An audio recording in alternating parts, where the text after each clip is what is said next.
Hey everybody, it's Tuesday. We're hip hopping in here. The fifth show. This is for Blaine. We rocked it out last week, and so we're hip hopping because you wanted AC/DC, but we can't because of copyright. Right. So we just had. So we just have to find some generic. And I asked DJ, which I think is appropriate, that our technical director his name DJ. He's a DJ. That's his name. He's in charge of the house band. Yep. And so I asked him for a little hip hop, and he brought it. Here we got it. Everybody, Dave McCann, Blaine Fowler, we're the Wise Guys, and we're happy to have you coming on with us. And it's been a good week. It's been great weather here in Utah. It's been like October. We went golfing last night, and it was like 60 degrees. Unbelievable. Felt like it was October. Felt like football season, didn't it?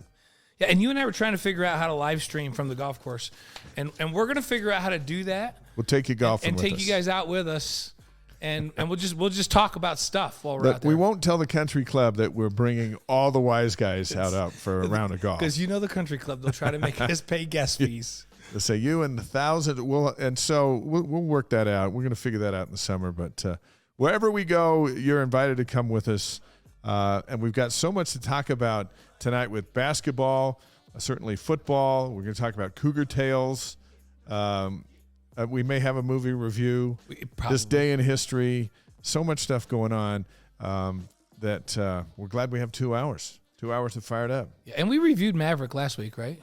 Or that, or a week ago, or a couple weeks ago, but maybe. it was good. So I did the Jurassic Park one, so we'll talk about that later. Yeah, that's not got great. Not great reviews.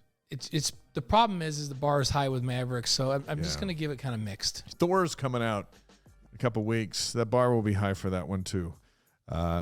When you check in with us on our global live stream, make sure you let us know where you're coming from. Dick Harmon's going to be with us. He's going to join us live in a few minutes. He has covered BYU football more than any other person on the planet. You know, he was writing for the Herald when you were playing. He did an article on me. And that wasn't just yesterday. He did an article on me when I was a senior in high school. Yeah. So he called me and visited with me and wrote this big feature piece before I even came. Wow. Which was really cool. And so I've known Dick since my senior year in high school would have been 1980. And he was covering the Cougs then for the Daily Herald. I was a paper boy for the Herald, delivering articles that he was writing. So he's going to come on and we're going to get his thoughts on Media Day. It's the night before Media Day. Yeah, he called the great Al Millett, the sports writer from my hometown, who, if you've ever seen the movie The Express, which I definitely recommend, he's the featured writer in the movie The Express because Ernie Davis was from my high school. The first African-American to win the Heisman Trophy was from my high school. And that movie, The Express, is all about Ernie and his great accomplishments. My dad coached Ernie a little bit. If we look a little different tonight, it's because we're messing around with our lighting. Trying some stuff. See what works. We're still a work in progress. You have to tell us if you think it looks okay. Yeah. We asked for lighting that made us look taller and thinner. We're just not sure this, we'll see. We'll see if this is it. Mark Actual said he's not sure that Dick has ever won a national championship, but he's covered several. He's covered multiple. Yeah, and so that qualifies him in here. Realized last week we set the standard of you have to win a national championship. Yeah, to be on the show, and now they're saying we're not sure. But the standard is high, and you and I justified it because he's written about national championships. He's covered them. He's been there and wrote the articles. So that's why Dick can come on the show. So that gets him on there. Click the box, the little purple box there on your screen there, and that'll take you to Twitch, which will allow you to sign up for free, and then you can ask us questions throughout the night and throughout the summer and the season ahead. So we've got a lot to talk about. It's Media Day tomorrow over on campus, and we both have a lot to do with that. But before we get to that, there was an article that came out last night. The chairman of ESPN said the Longhorns and the Sooners will remain in the Big 12 through the 2025 season, not just 2024 like it had been widely speculated, but Jimmy Pitaro told the Athletics' Richard Deitch that those two programs won't be leaving early. What does that mean? It's huge, and the reason that it's huge is it likely means that BYU will get a home and away game with each of those programs. And I don't know if they'll be the same season at home and then the same season away. Wouldn't it be great if in 2023 they played Oklahoma at home and Texas on the road? Be in awesome. 2024 they played Texas home and Oklahoma, because we're talking about on the road's cool. And you and I covered a couple of games down in Texas before. We covered the one where Taysom Jumped over the guy. Did the hurdle at about the 15-yard line, which still is etched in the minds of Longhorn fans. But as it should be. It's quite an amazing place with over 100,000 fans in that stadium. It's really, really cool. And Oklahoma is a very special place, too. But then to have those names in this stadium, and you and I were talking yesterday, I said, could we ever imagine, if we go back 20 years ago, let's say that on that same weekend that Oklahoma's rolling into town, USC's rolling into Salt Lake City. Did we ever imagine that there might be on a Saturday in Utah, SC and Rice-Eccles and Oklahoma at BYU? No, because growing up it was UTEP and New Mexico. Yeah, exactly.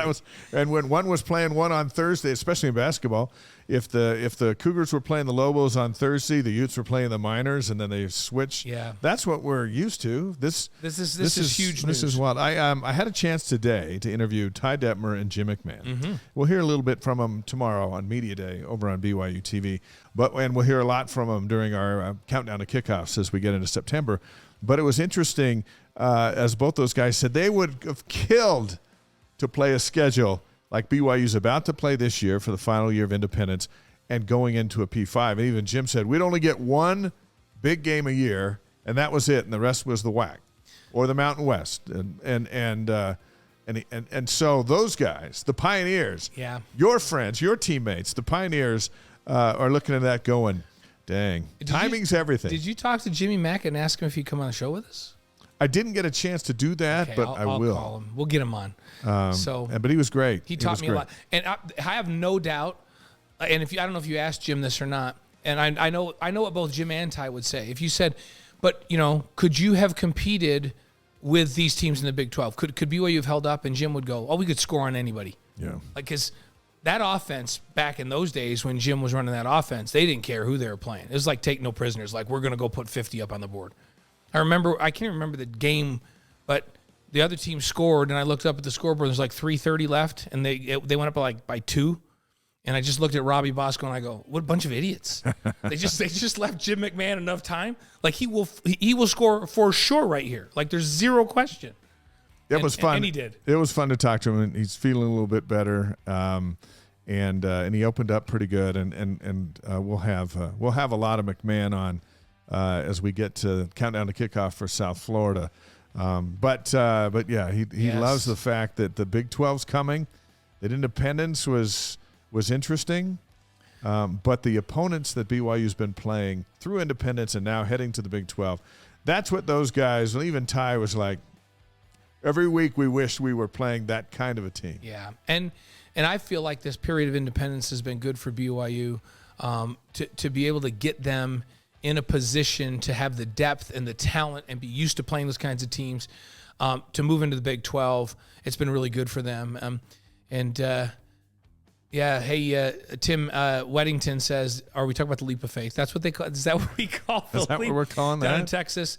And Kevin McGee says it would be great to send Oklahoma and Texas off with multiple losses from the new Big 12 members. Grace tuning in from the North Shore. Yes. The surf is up. How about that? Thanks, Grace. I'll be on the North Shore in January, so it's a good time to be there. That's awesome. ESPN's TV deal with the SEC starts in 24. I think that's why it was like somehow these guys are going to get out of this deal so that they can be at the start of the new TV deal with ESPN. ESPN and Fox are tied into the Big 12 through 25. So the SEC is going to move on with ESPN, and then Oklahoma and Texas are just going to have to join later, which will be interesting because you got to negotiate a TV deal without the two blue bloods because they're not in it yet, and go a whole season, and then they come, and then the Big 12 has got the guys still in as they negotiate a new TV deal, even though they're leaving.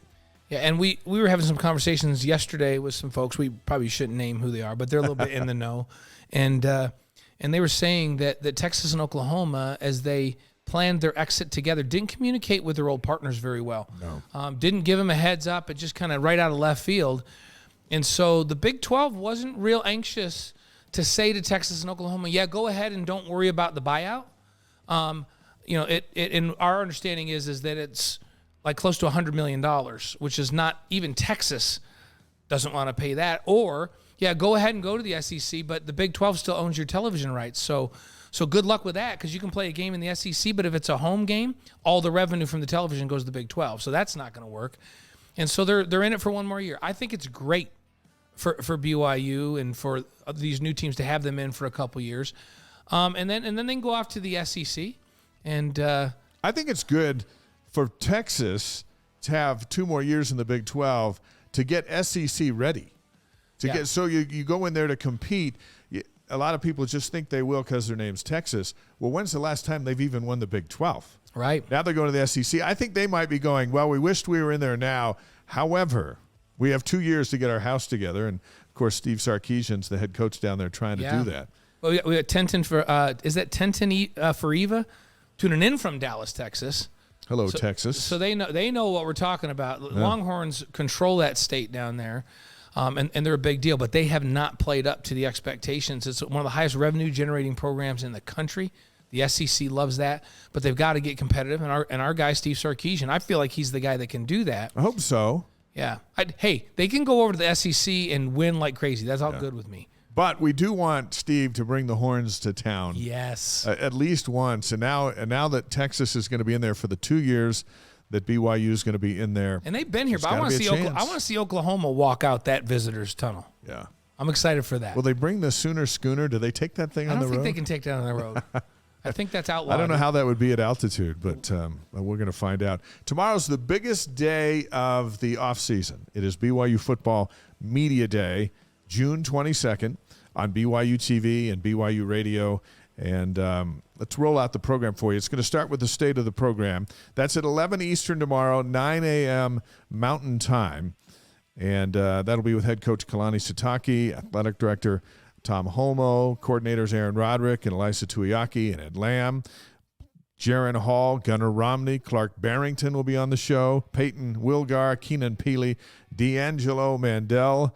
That'll be quite a show. I'll be hosting that one for the 11th straight year. So that's how the day begins at 9 Eastern time. Now, there's some things that we'd love to find out in that. There's still a game to announce for the 2023 opener. We're curious about how Notre Dame tickets are going to – what's the word on that? I haven't heard anything on that for this October down in Vegas. Right. And then there's kind of some balancing. You, on one hand, are so excited to be going to the Big 12. On the other hand, you've got maybe the toughest schedule in school history waiting for you in the independent era. Yeah, it is a balancing act because you don't want to get caught looking forward. You have to focus on this upcoming season. And guess what? This schedule is probably as tough as any Big 12 schedule they're going to have. So they've got to manage this schedule and keep this momentum that they've had the last couple of years to roll into the Big 12. So, yeah, we can talk all about the Big 12 on Media Day, but when Media Day is over tomorrow, they have to just focus on this year and this crazy schedule. Also tomorrow, we'll have a special look back at BYU's history of independence. 4:30 Eastern Time, 2:30 Mountain on BYU TV. We're going to hear from Blaine, Jim McMahon, Steve Young, Ty Detmer, Trevor Maddich, Chad Lewis, Kalani Sitake, Tom Holmoe, Greg Wrubell, Zach Wilson. Zach's going to roll out his Super Six plays, his Super Six moments from independence. Dave Brown, who was the mastermind behind ESPN's partnership with BYU throughout independence, all going to be on the show, and that's going to be really cool. Yeah, and are we going to find out? Are we actually going to find out who the opener's against? I don't know. I think a signature needs to be signed before we can. We've been waiting and hearing that we could say about who the opener is going to be, but the contract's not done yet. So we'll see if tomorrow maybe they'll surprise us and we'll get. Let's hope. Maybe Dick Harmon knows. Let's bring him in. Let's ask Dick Harmon's been covering the Cougars longer than anyone alive, and he's really not that old, so that's saying something. He started at the Daily Herald before moving to the Deseret News, where he's been holding down that for a number of years. You can read his work at Deseret.com. It is an honor to welcome Dick Harmon to the Wise Guys. Dick, good evening. Testing 1, 2, hey, 3. there you are. There we go. Dick, hey. We've got you. Did you find the mute button? Welcome to the Wise Guys. Yeah, I had to put it on the system microphone. There's two microphone choices here, so we're good to go. Yeah. Yes. The beauty of this global live stream is we just kind of roll with how it goes. It's very casual. And there's a lesson for everybody joining us. If you're ever on a Zoom call, go with the system microphone. That's the lesson learned from this. Hey, so. Dick, what what are the storylines going into tomorrow? You just put an article out in the Deseret News talking about some of it. What are you looking forward to hearing the most? You know, I think there's probably two big elephants in the room. One, of course, is the Big 12. What's happening, what preparation is going into joining that league. We've already seen a lot of things that have happened. We've seen some additional staff changes. We've seen an interjection of some money, a renewal of the contract of Kalani Sitake. There's probably a lot of things that have happened that they're not talking about, but maybe they will tomorrow.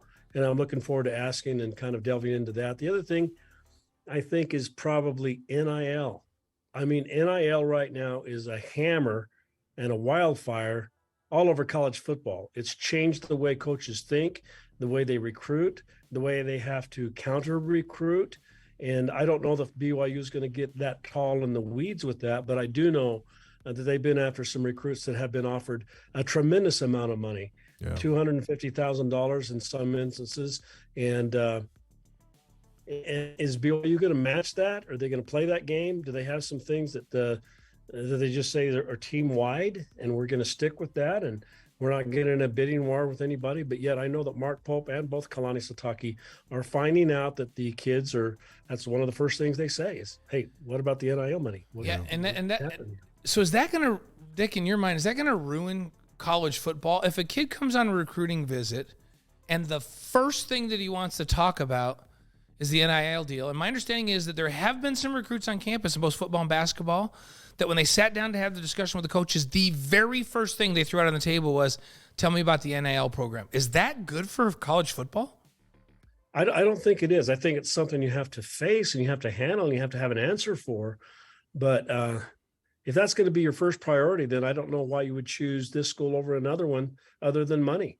And there's certainly a lot of things to be offered from University of Oregon that are good. Southern California, tremendous university. The University of Utah has its pluses, a great medical school background, law school. It's got things that they can recruit to.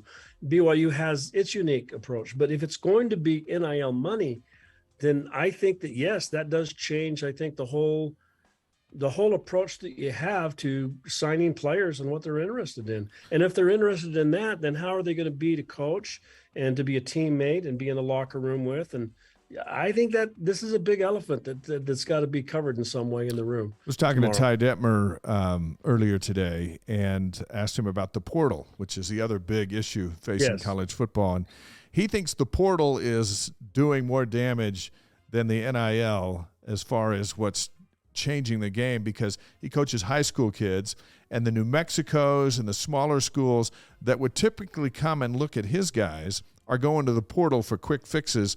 One, because there's so many kids in the portal, and he thinks it's costing high school kids the opportunity to be seen, be looked at, and for colleges to take a chance on. Absolutely. I think it's hurting kids because, you know, if you transfer out of, say, BYU or Utah, and you don't have a solid place to land, but you're hoping to be recruited in that, you may lose your scholarship within a day or two. And then what are you going to do if maybe nobody bites? Yeah. And it could hurt them. And then I think it does hurt high school players, because if you can go get immediate help in the transfer portal, why are you looking at a high school developmental player that maybe might take a year or two? I think the rule where you don't have to sit out if you transfer the first time. One-time exception. I think that's truly the game changer. And if they got rid of that, I think more kids would think twice about leaving, because they're unhappy. They just want to play. Well, if you've got to give up a year to go do that, then maybe you take another look back at where you currently are. You know, Dick, Dave and I last night were talking to Gifford Nielsen, and we were just kind of reminiscing, and Giff was saying, yeah, heck, when I was in practice, you know, I had 2 first-round draft picks in practice with me, pushing me all the time, and Mark Wilson and Jim McMahon, two first-round picks. And he goes, are those days gone? Will you ever, you know, BYU used to stockpile 5 guys. I experienced that. People are like, man, you're only a backup. I'm like, yeah, but I had 2 Davey O'Brien Award winners in front of me and 3 first-team All-Americans and a Hall of Fame NFL player and a guy that should have been a Hall of Fame player if he didn't run around and have sweetness behind him that he had to toss the ball to. That just doesn't happen anymore, because if you're a backup quarterback and you don't think you're going to play, you just leave. So what does that say for depth, even at the big schools these days? I just have to look right to Jaron Hall. I mean, Jaron Hall was playing behind a number 2 draft pick. He was getting very little playing time. And in this kind of a world of the transfer portal, he probably should have been gone. There's even talk that he was probably looking at transferring, but he didn't, and he stuck it out. And now you're into a real fortunate kind of a turn with BYU quarterbacks right now, where you've got an experienced guy that's been around the block, and he's learning and he's developing, he's getting better. And I think Jaron's going to have a great year. I don't think that would happen if he would have transferred. You also, have Jacob Conover, in this world right now, maybe he should have transferred, but he didn't. And so I think you're in a good spot if you're Aaron Roderick, where you're getting these guys that you can keep them around. It's been proven only a sprained ankle or a sprained shoulder away from starting, and you need to have those guys that have been in the program a long, long time. And Blaine, you know that better than anybody. Your chance is going to come, and it did against Michigan, didn't it? Mm-hmm. And I think BYU's got an interest. If Jaron can be a draft pick, and I'm interested to see what you both think about this. If Jaron's a draft pick, now all of a sudden BYU's back in the quarterback business, because you say, listen, you only need to have one really good year here, because we produce NFL quarterbacks. They come here looking for NFL guys. We just went back to back with guys. Am I making that too simple, or is that a reality? All of a sudden guys stay because they figure, if I can play 1 or 2 years here, then that's a ticket. Am I right? Well, you don't have to wait around as long, and that's true. I don't know that BYU is going to ever have, if he's really good, if they're going to have a senior quarterback. I don't think they're going to stay. So I think you're looking at a sophomore, freshman year, getting a little playing time, maybe get in there as a sophomore or a junior, and then you're gone. If you're really good, you're going to be gone. So, yeah. Do you think, and we're visiting with Dick Harmon from the Deseret News, and jump on our live stream if you have a question for Dick. We'll pass it on to him and let him answer it here on the show. But when Lavelle Edwards sat Mark Wilson and Jim McMahon down and said, Jim, I want you to redshirt. I'm going to play Mark in the 79 season. If that was in today's environment, would Jim McMahon have stuck around? No, he wouldn't have done that. You would hope that he wouldn't have. I know that he was not very happy with that. Yeah, but he did it. The alternative would be, to sit out a year and to do some other things. But no. I mean, they were so lucky to have, Jim McMahon and Mark Wilson and Steve Young and look at Robbie Bosco. I mean, he stuck around for a while, and he got his chance and he made the most of it. He's got a national championship ring. But what we have now is no patience. The grass is always greener. And if I make a move now, then it's all about me. And that can't be good for football. No, and at some point, the NFL is not going to have any room for all these guys who want to leave to get in. It's so hard to get in to begin with. Yeah, it is. When I was at the Super Bowl covering the Eagles and Patriots years ago, the teams came out and they were doing their warm-ups, and I was sitting there going, well, where's the rest of the team? There were 53 guys. Yeah. That was it, and all 53 guys want to play next year. And I thought, oh, my gosh, BYU rolls out 110 guys when they play a home game. The Patriots have 53. How do you make that roster? And yet everyone who has a good game thinks, I'm the next guy in. There's only so many spots. Yeah, you only have to look back to John Beck and, Max Hall. John waited around for his turn. Max waited, he came off a mission early and tried to find his I mean, these things have just been a part of football. And I think BYU's been very, very lucky that they haven't had people bail out very often. Yeah. And that's, I think, a tribute to people like Aaron Roderick and maybe even Robert and I before them. But, yeah, it's been a good run where you've had quarterbacks believe in the system and in their coaches and in the people around them. And you're lucky if you got that, because that's not the case now. Well, and I don't want to leave football yet, but before we're done, I feel like NIL and transfer is going to kill basketball faster than it kills football. But before we do that, I want to ask you about this BYU football team, because you've been around a lot of teams. You know what they've got coming back. And I know you've written some articles about this recently. What's your take on this BYU offense? How good can they be this fall? I think the sky's the limit, Blaine.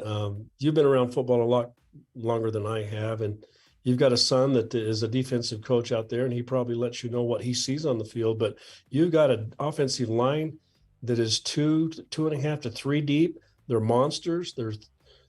I think they probably average 6'7", 310 pounds, and there's 10 of them. And you got Blake Freeland, who I think is an All-American candidate. You got Clark Barrington. These are some of the best linemen that BYU's had in 10 years. And you've got some guys that probably will step up. I love Pay at center, but no, this offensive line is a building block. And I think if you were to ask coaches over the years, whoever they are in the NFL or in college, the biggest building block you have to have is an offensive line, and BYU's got it. So if you go from there and you got a returning quarterback like Jaron Hall with all the experience, now he's had chemistry with his receivers and his tight ends, something he didn't have with Puka Nacua last year at all in the summer because he was injured. But now you've got that coming back. You've got two deep threats in him and Romney. You've got tight ends, I think, that are experienced playmakers, fullbacks that are veterans. They're big, they're physical. And you've got Chris Brooks. If Chris Brooks is anything like we think he'll be, the transfer from Cal, to step in and take that load from Tyler Algier, I think you're going to see a balanced, very hard to defend BYU offense with veteran deep linemen that are big and very physical. You go back to the days in the 1980s and late 70s when BYU was dominating the WAC. The thing that the coaches would always say is that they're just so physical. They're so physical up front, we can't match up with them. And then you got the griping about the older players and the return missionaries. And that went on for decades and decades as the excuse for these coaches for losing to BYU. But what they had is offensive lineman. Roger French was churning it to the NFL draft, and he was doing it sometimes 2 in a year. I think BYU's getting close, pretty close to being right there this coming year. Jim McMahon, they were back in the days of Roger French. Jim McMahon told me today, he said, give me 5 guys on the offensive line who want to fight, and I don't care who the receivers are, and I don't care who my running backs are. We're going to go win games. But like you said, Dick, he wants 5 monsters up front, and that's the key to success. And you know, if you go back, Dick, you're exactly right. Go back to every championship year, and then in Independence, every year where they've had double-digit wins, and look at the offensive line. Because that's where they're really good. That's the core of greatness at BYU. And then great quarterbacks are made when they we watched some film of me playing back in the olden days with my boys. And there was one play, we were playing New Mexico, and I dropped back, and I probably went through 5 reads and finally dumped the ball off to Vi Sikahema, who started off on the left sideline and then ran back across my vision all the way to the right sideline, and I swear I had the ball for 8 seconds. And all 3 of my boys looked at me and said, well, geez, Dad, anybody can complete a ball if you can stand back there for 8 seconds. You weren't that good. And I'm like, well, actually, didn't need to be that good. Our offensive line was that good. And you're thinking, I'm thinking about guys like Bart Oates that was up there, that's multiple Super Bowl champion. Trevor Maddich. You know, there's one after another, all of these NFL-type guys up front. I feel like this offensive line this year, Dick, I agree with you. This line is as good as I can remember in the last 20 years. They have the potential to be as good as they've been in the last 20 years. We're going to ask Elisa Tuiaki about his defensive line, but he's told us all spring, and you've been there, that the guys up front are going to be the ones who steal the headlines. His defensive line, which because there's no 9-star players up there, it's often attacked as that's the area where this place isn't growing. But you mentioned the depth on the offensive line a moment ago, the depth on the defensive line. They got 8 guys, all with playing experience, all bigger and stronger than they were last year.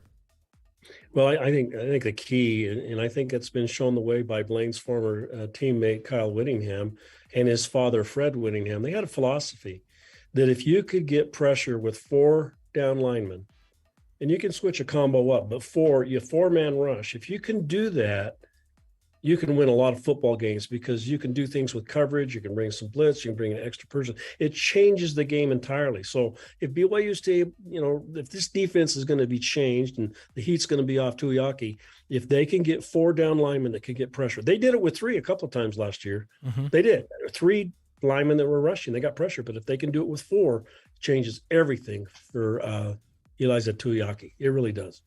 I've got a quarterback quiz for you. Oh, man. But before we get to that, I said I was going to ask him about basketball. Yeah, we'll have that one too. So then we'll do this question, the quiz, and then come back to basketball. Okay, because I am scared to death about what's going to happen with college basketball. I just want to get Dick's take on it because he's been watching it for so long. But we want to do the quiz first? Let's do the quiz. But the setup for the quiz is, what is the biggest story in BYU sports that you've covered over the years?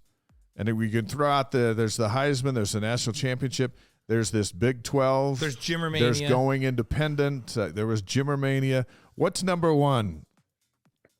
Oh, that's hard to say. I think you got to say, because BYU won the national championship and both the AP poll and the UPI poll, which that's all there was back in 1984, that changed the face of college football. It brought in the Bowl Alliance, the Bowl Coalition, the BCS, and all of these things to keep a BYU from ever having that happen again. The resulting part of that is that you've had 13 schools that have traded and playing for the national championship since that time.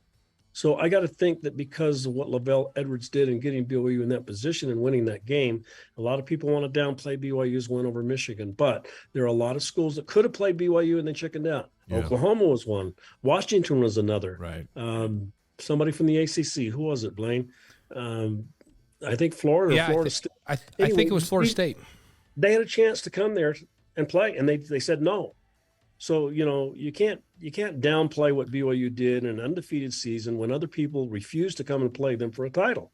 They played who was right in front of them, and they beat them. But I think that changed the face of college, football for probably ever, in the way that the Blue Bloods then said, no more. That will never happen again. We can't allow it. And then I think probably the second thing, Jimmer was one of the great stories. We were all there in the Thomas and Mack when he scored those points against New Mexico. People came in at halftime. We're talking sports writers from around the country. They'd never seen anything like that before. His run, the attention that he got as the player of the year was tremendous. And I reflect back on Danny Ainge back in the 80s, the run he had against Notre Dame, getting them to the Elite Eight, which BYU's never been back. That was a tremendous run by Danny Ainge and his teammates in a team that was loaded. And Frank Arnold did a great job in assembling that team. There have been a lot of highlights. I think the Miracle Bowl against SMU, the first bowl game that Lavelle was able to win. Jim McMahon's going to be on campus, probably talking about that. But one of the greatest comebacks in the history of college football by a team that was talented, refused to quit, was down impossibly, able to come back, and they did.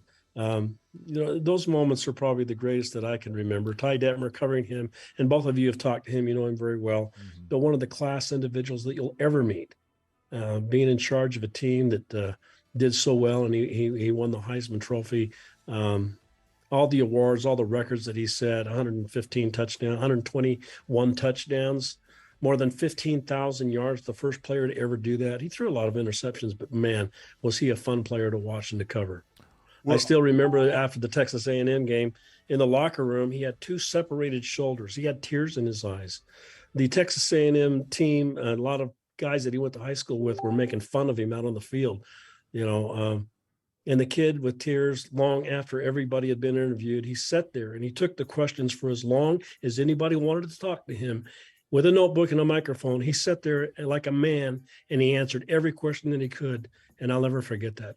He told me today, we were talking about Texas leaving, probably happy they won't have to deal with BYU, just as a joke, and he made a quick response of, well, I'm glad Texas A&M isn't in the Big 12, because that didn't work out for him. Weren't all those events a precursor leading up to getting to P5, getting into the Big 12 or whatever league they were going to get into, but it seems like all of that was a battle of credibility, and we're here and we're building, and you're missing the boat by not inviting us. All those great stories you just mentioned, don't they culminate with the kickoff a year from September in the Big 12? Oh, absolutely. They all built a layer upon layer upon layer. The tradition that BYU had under Lavelle Edwards, let's say, is one of the greatest in college football. Jimmy Bowden will tell you that. Joe Paterno will tell you that. What he did, how he did it, with what resources he did, and how much he was paid, one of the great stories of all time. And it's upon the shoulders of Lavelle Edwards that BYU enters the Big 12. And I think it's about time that was recognized in a decade where we've had social issues keep BYU out of progressing further, either the Pac-12 or the Big 12. And let's face it, that's what it was. It's a social barrier that BYU had to hop over, and this administration was able to do that, and I credit them. You take it as an honor when we say no one's covered the Cougars longer than you on the entire planet, right? That's not us. That's not us saying you're older than. Now, I was telling That's an him, honor. I'm throwing out there as an honor. I was telling Dick that you contacted me when I was a senior in high school and wrote an article about me. I'll never forget that. And you've been so good to me over the years. You know, I got to say, I've known both of your fathers before I knew you two. Talking to them, working with them. I called Blaine's father to get some pictures and things when he's in high school. But yeah, it goes way back. It was a lot of fun time. And I got to say, both of your fathers, we just left Father's Day, but both of your fathers are some of the greatest people, some of the greatest men that I've ever met. And I'll say that honestly and right up front. Yeah, Thank you, Dick. They're both so much cooler than us. Yep. I mean, look at us. Yep. Well, and Dale's watching. I know he keeps an eye on us, and I'm sure my dad's tuned in tonight. He watches Hey, my dad gets on Twitch and watches the live stream. My sister helps him. He's an All-American. My sister helps him, but he gets on the live stream and watches. He is an All-American. All right, so I'm going to ask you 3 questions. Blaine, I gave Blaine this quiz last week, and so I have his answer here. But I thought as you were coming on, I'm like, well, you know what?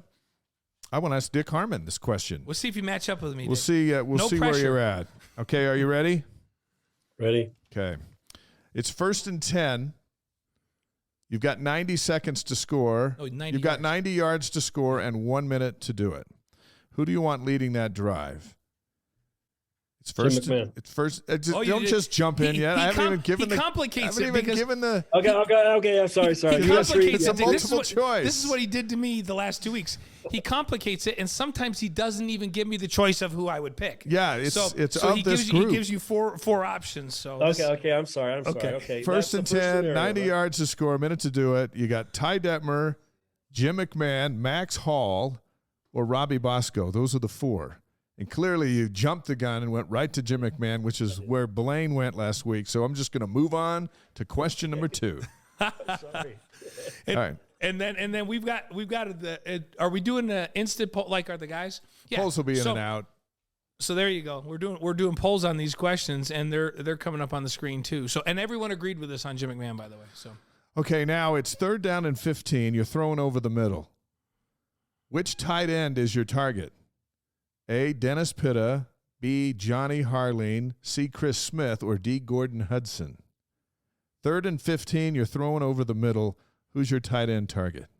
Pitta, Harleen, Smith, or Hudson? Well, a couple of them there were All-Americans, Chris Smith and Gordon Hudson. I will go with Gordon Hudson because of the marriage he had with Steve Young. It was automatic. It was guaranteed. And it was over and over and over again, and nobody could do anything with it. If you're talking about breakaway speed, it's Chris Smith. But I think generally I'd say, okay, guaranteed here, it's Gordon Hudson. Okay. Blaine went with Dennis Pitta on that one last week. And hey, the crew, wow, they're a little bit split. But it's hard. And the reason I went with Dennis was I don't think Max even looked at anybody else on 3rd down other than Dennis. And everybody in the stadium knew he was going to Dennis. A lot like Steve and Gordo. Where it'd be like, well, Steve's going to throw it to Gordon right here, and nobody could stop it. I called Dennis a chain mover when he was playing because 3rd and whatever, Max was throwing it to Dennis. And it didn't matter whether they bracketed him, doubled him, or what they did. He was catching it, and BYU was getting a 1st down. So I picked Dennis. I don't think you can go wrong there, but here's the thing. Look how many tight ends BYU has had that you'd want to throw to. Yeah. Oh, every one of those would be great, right? And then some. Going back, Todd Thompson. I don't know if you guys remember Todd Thompson. Yeah, I remember Todd. And Mills, David Mills, wasn't it David Mills? Yeah, David Mills, Sluggo. Yeah. Sluggo is his nickname. I mean, you go down the line, they're over and over and over again. And Pitt is probably the latest great one. So no, and we're hoping that they reestablish that this year again with another great one. Hey, Matt Bushman before his injury was developing into one of those. Chad Lewis, like you just keep going. Tula Mealy, I'd throw to any of those guys on 3rd and 15. Holker's coming along. Holker, and then Isaac Reck's supposed to be back. Led the nation with touchdown passes. Yeah. Tied with the Florida, the 1st round draft pick. And we didn't even mention Clay Brown, Jimmy's guy, Jimmy Mack's guy, Clay Brown. All right, here's question number 3.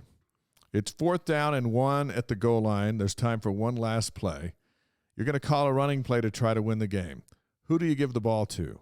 A, Jamal Williams, B, Luke Staley, C, Tyler Algier, or D, Harvey Unga?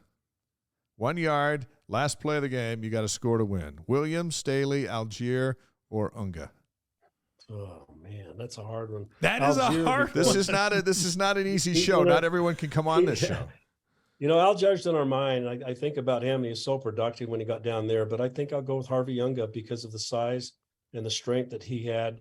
And let's remember, he didn't play his senior year, but he was the all-time leading rusher in the history of BYU when he stepped out and quit football. We didn't see all of what Harvey could do, but he was one tough sucker. Our Insta poll, it's interesting. In the Insta poll, 60% say Algier and 40% say Luke Staley. Blaine went with Staley last week. Oh, wait, and they've got some more. Now it's even more coming. Now it's 50% Algier, 33% Staley, and 17% Harvey Younga.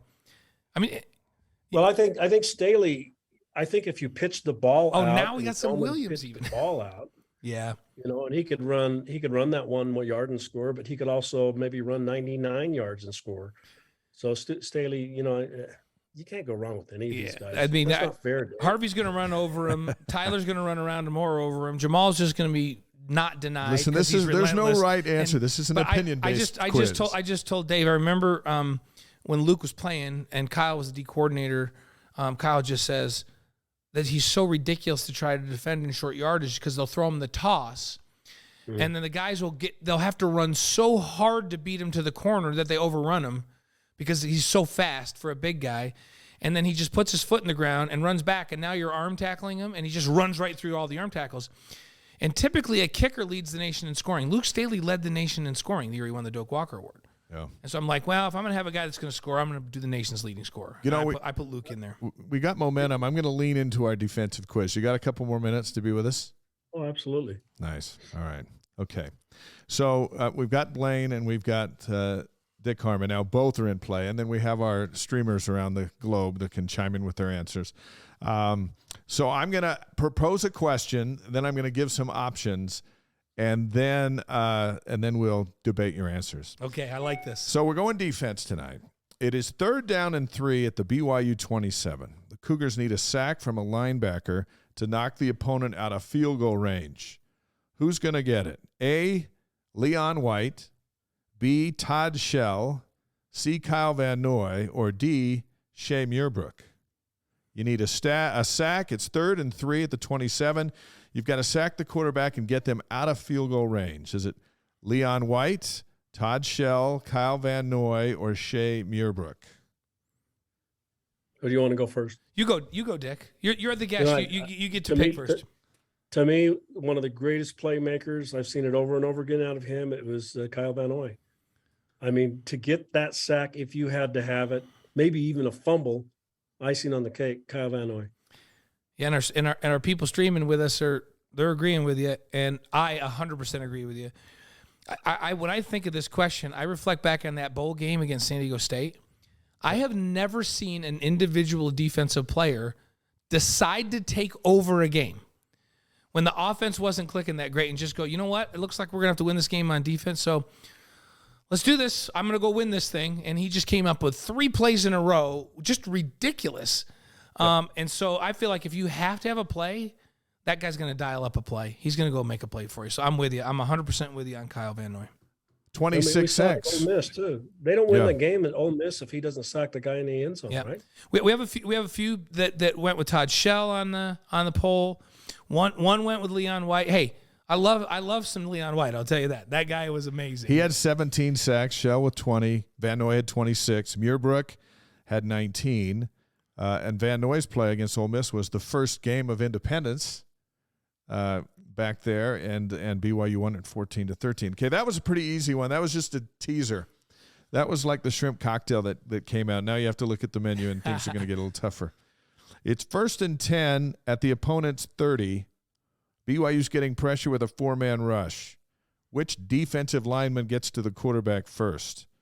A, Jim Herman, B, Jan Jorgensen, C, Jason Buck, or D, Ziggy Ansah, who didn't play nearly as much as the other 3, but you just need to get a guy to the quarterback with a 4-man rush on 1st and 10 at the 30. Herman, Jorgensen, Buck, or Ziggy?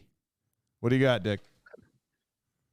In Buck, you got a guy that, didn't get a Super Bowl ring, and he was an Outland Trophy winner, and I think can't go wrong with that. But I think for just the sheer energy in the moment of a play, I'd go with Janimal.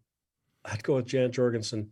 Didn't he set a record for BYU for sacks in a game or a season or something like that? 30. He did it. He's 30 sacks. 30 sacks. He's the all-time leader. Yeah. So when's the last time you saw a 30 sack guy out of BYU?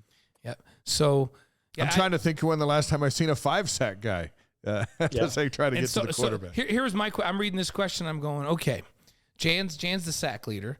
So there's something to be said for that.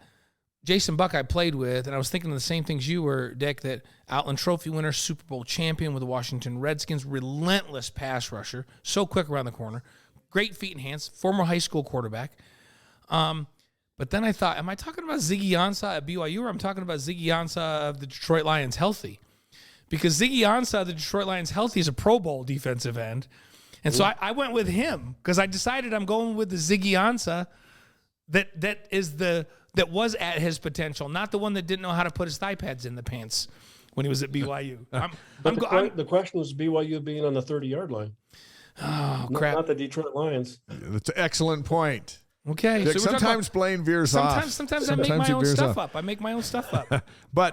But when you look at Ziggy in that 1 year, really, that we saw him as he was figuring out the game, and you're just in a play where you got to get to the quarterback, it was tough to block him. Yeah, it was when he was at his peak in the NFL before he had all the injuries. He was unblockable in the NFL. He's a Disney movie waiting to happen. Yep, for sure. I remember the first day I saw him at Tidwell. Paul Tidwell is the one that recruited him and brought him into practice. And he walked by me, and I was there, and I was kind of walking along, and I about stumbled and fell over looking at him. He's a tremendous specimen. Unbelievable. And remember, he had gone over to basketball practice, remember? Yeah. And Dave Rose and those guys, they're watching him, and they're going, okay, he doesn't have the fine motor skills to shoot and to catch and all that. But this dude is ridiculous. Like, if nothing else, he should be able to run down and cover kicks. We've never seen somebody more athletic running up and down the floor. Yeah. And he was running up and down the floor and throwing it down with two hands and beating everybody, and they're going, crazy. This guy needs to be on the football team. And then they talked to Paul, and Paul took him out for football. And this is why this is a Disney movie. I remember when he scored a defensive touchdown. He got in the end zone. We were calling the game. I don't know if it was Washington State or somebody, but he didn't know what to do. He got in there, and he's standing around. Did I just do something? His players are jumping around. He's like, and so then I think they worked on some things. He may be the most imposing specimen to ever put on a BYU uniform. Don't you think, Dick? I would agree to that. Yep. But I'm with you. You go with Jan.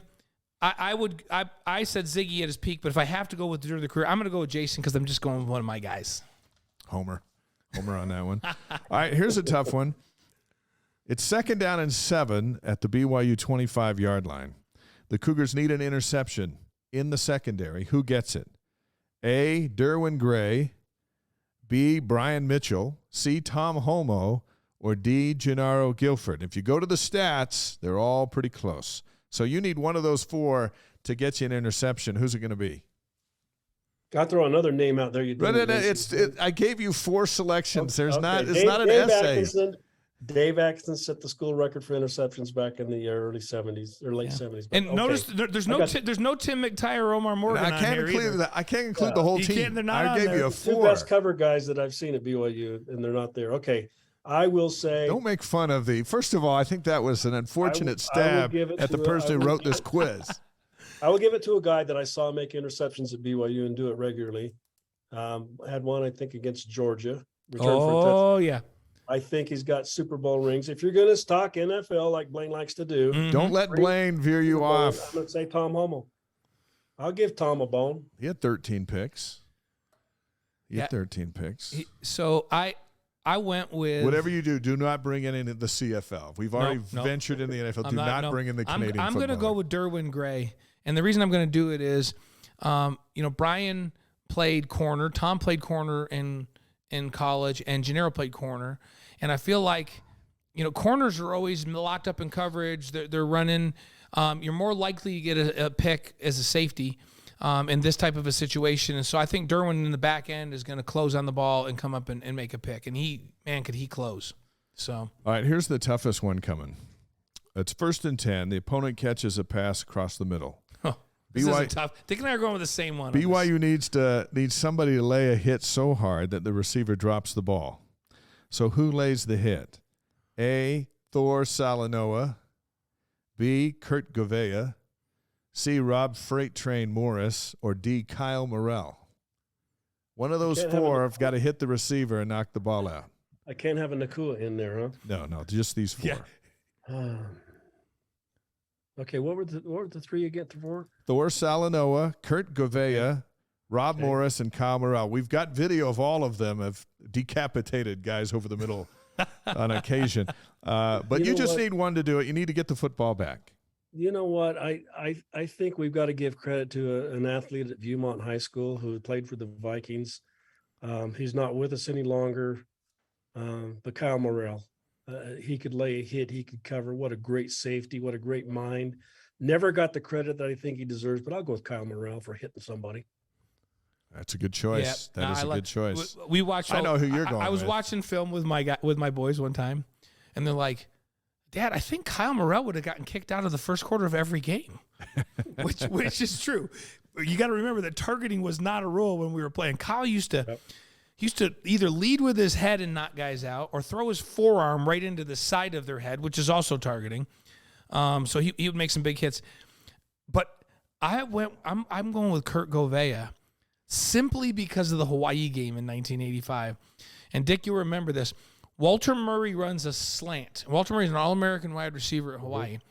And we're in zone coverage, and Kurt drops out, and he's right there in line with Walter, and he hits him pretty hard. But Walter catches the ball, and I'm thinking, ooh, that was a great catch. But then Walter made the mistake that he got up and he tossed the ball at Kurt and got in his face a little bit.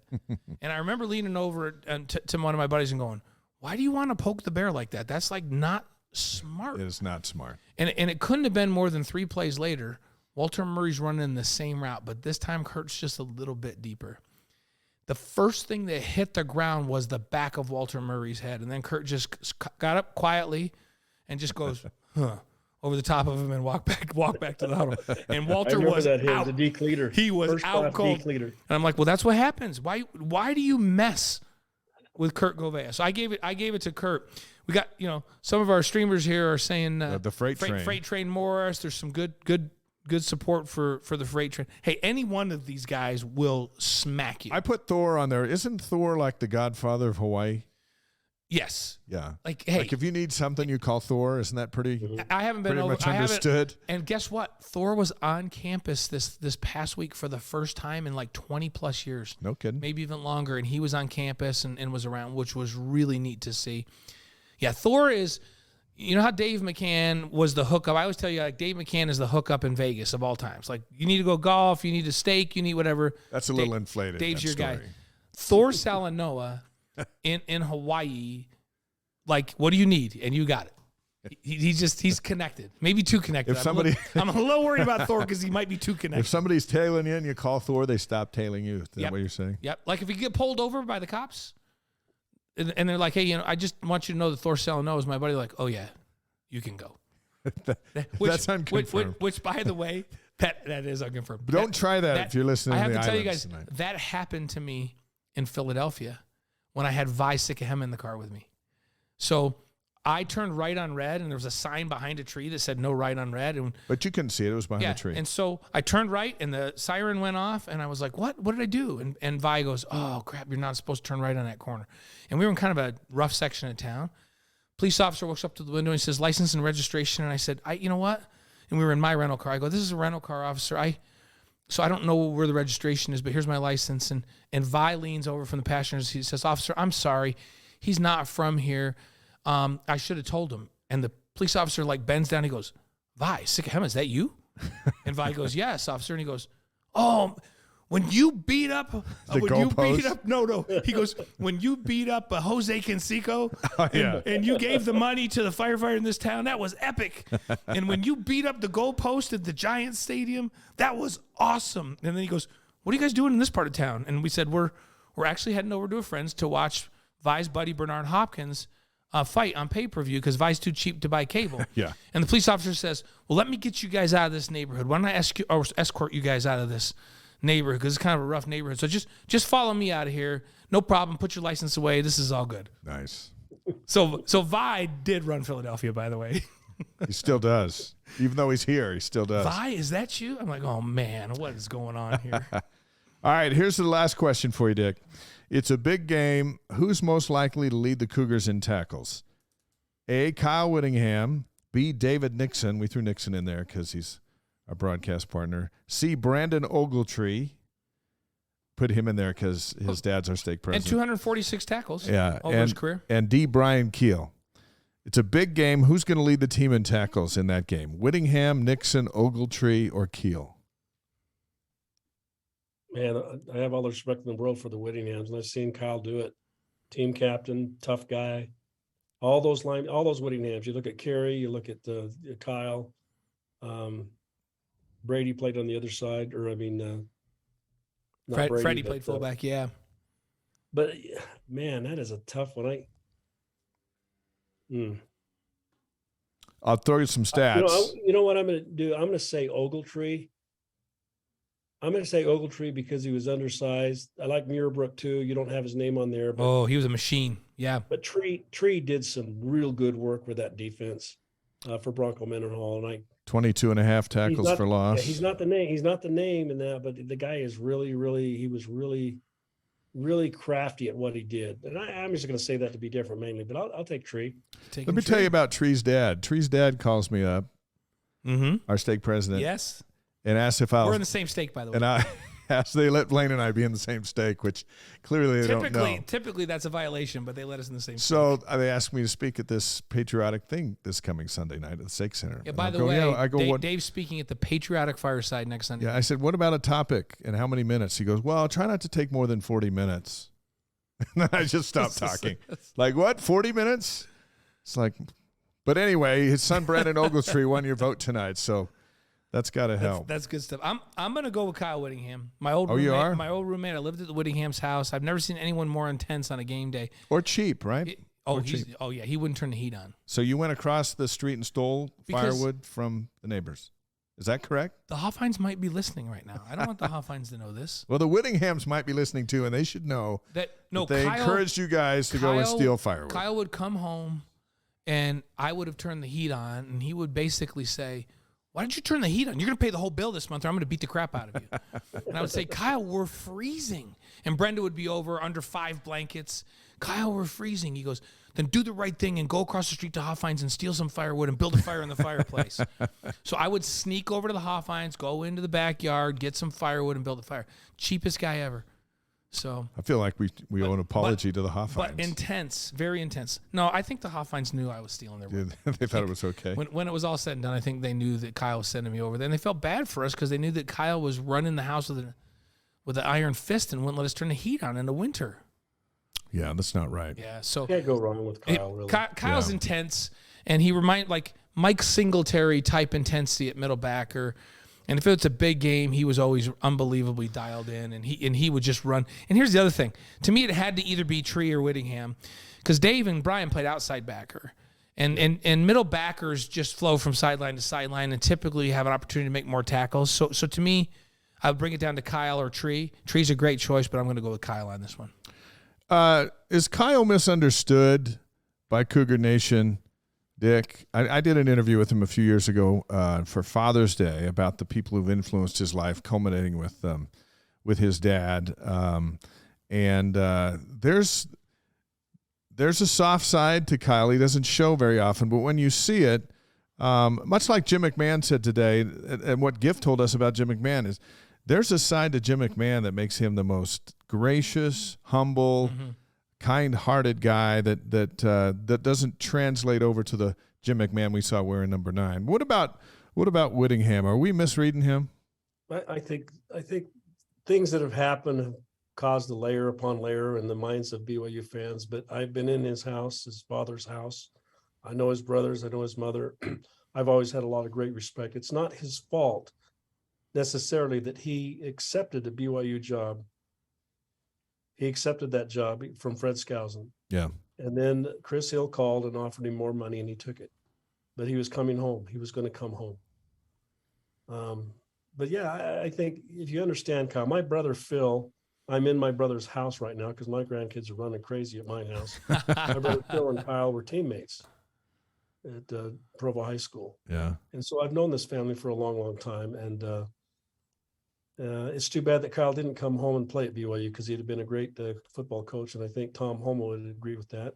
He was a teammate of his, and I think he's made several offers to get Kyle to come here and coach, but that hasn't been in the works. Not when you're making that much money, and he had to do what he could for his family. Well, before you leave that, though, with Jim McMahon, can I just share one story? Sure. Oh, yeah.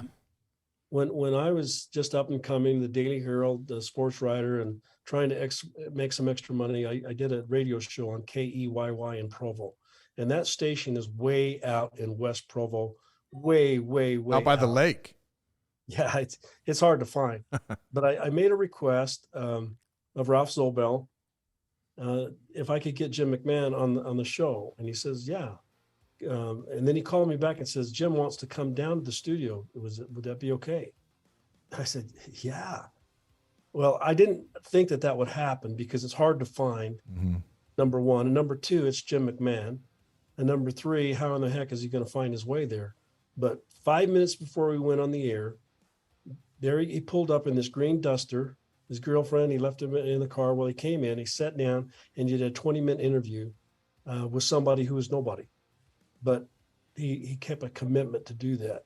And there are many Jim McMahon stories that people don't know. This is one of them. But things that he did for people, he was an unbelievable. He's an unbelievable person if you get to know him. The other stuff is the circus stuff, but Jim McMahon is the real guy. Yeah, and Dick, what people don't understand is Jim's crazy smart too, especially in the peak of his career with the Bears. So he understood. It's like he had this persona and this almost caricature of who he was, and that translated to millions of dollars in endorsement deals. And he knew exactly what he was doing and how he did it. And behind the scenes, he's kind and gracious, and he's a good dad, and he's just been nothing but kind to me. He still calls me kiddo every time he sees me. He's like, hey, kiddo, because I was a freshman when he was a senior. He took me under his wing, and a couple weeks ago we told the Danny Plater story, how he made Danny catch balls from me, helped me learn the game. He was great to Steve Young, and he, there's a very soft side Jim, and it was really fun to catch up with Jim at Danny Plater's funeral, and he was so much better. This treatment he's been getting in New York to help with his headaches and with that whole issue from all the concussions. He was night and day better when we saw him a few months ago, and you saw him today and interviewed him today. Yeah. He's doing better, and that's great to see, because he's a great human being. Dick, what's going to kill college basketball first, the NIL or the transfer portal? Oh, that's a great question. I think it's probably the transfer portal. We've seen it happen already. I mean, it's just musical chairs. And how can you build chemistry? How can you recruit? How can you give people playing time? How can you take playing time away from guys when they can go and play immediately if they just get ticked off and they're going to leave? How is that basketball? How is that team? You can't even do that in the NBA. Right. You've got contracts, you've got free agency, you've got all sorts of stuff, but this is just naked free agency that's gone wild. And I think it'll destroy the chemistry that coaches try to get in teams. I think coaches they're pulling their hair out right now to deal with the transfer portal. It's crazy. We mentioned here it's a challenge for BYU, because as BYU recruits a kid, by the time they get to campus, they understand the honor code, they understand the church sponsorship. In the portal, you might meet a kid on the portal in 1 week, and he's out taking a visit. And if he's a certain height, you really want him. And then he comes here and finds out, what? Wait, what? I don't even like with Gary Scheide when Lavelle was recruiting him. I've never even heard of your school. And so here come these guys. And so they come to campus. They go, why? A big 6 whatever kid came through. And it's like, why didn't he commit? It's like, because he thought it was crazy. Yeah, because he wants to party. He wants to go to SMU instead. But I think the portal for BYU is an added challenge, because you get kids overnight, not ones that you've schooled for since they were sophomores. Yeah, and it's hard to. There's just the right kind of kid has to come. I'll tell you though, we were talking about this a few weeks ago. You had these 4 kids that came in, African American kids that bet on BYU 4 years ago and came in. D'Angelo Mandel. Kind of led the pack on this, and put their faith in BYU, and they all have this year's eligibility left, and they all just graduated. Yeah, and I'm pretty sure that they're the first college graduates in their families, and BYU has something to to sell out there above and beyond NIL and NIL and all that. And that is, you come here and you are going to get an education that is unique, that is going to set you apart.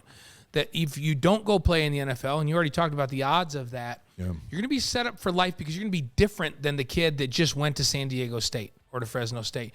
And I think Kalani and his crew is doing a really good job of selling that. And Mark Pope's been doing a pretty good job of selling that as well.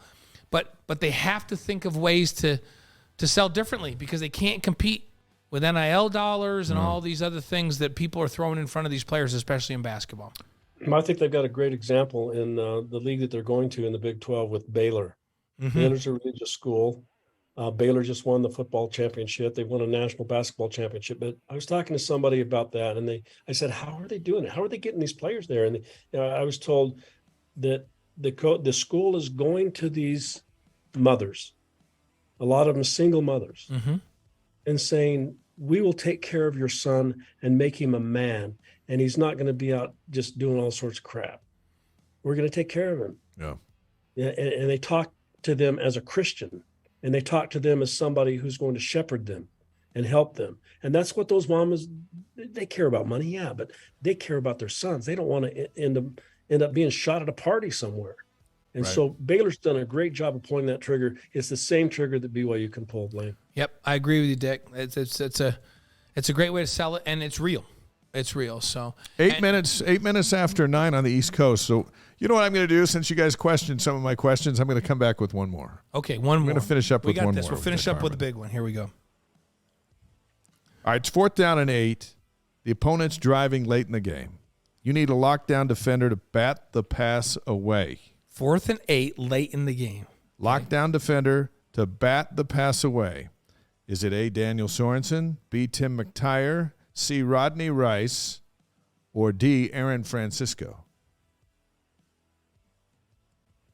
I feel good. Just the silence right there makes me feel good.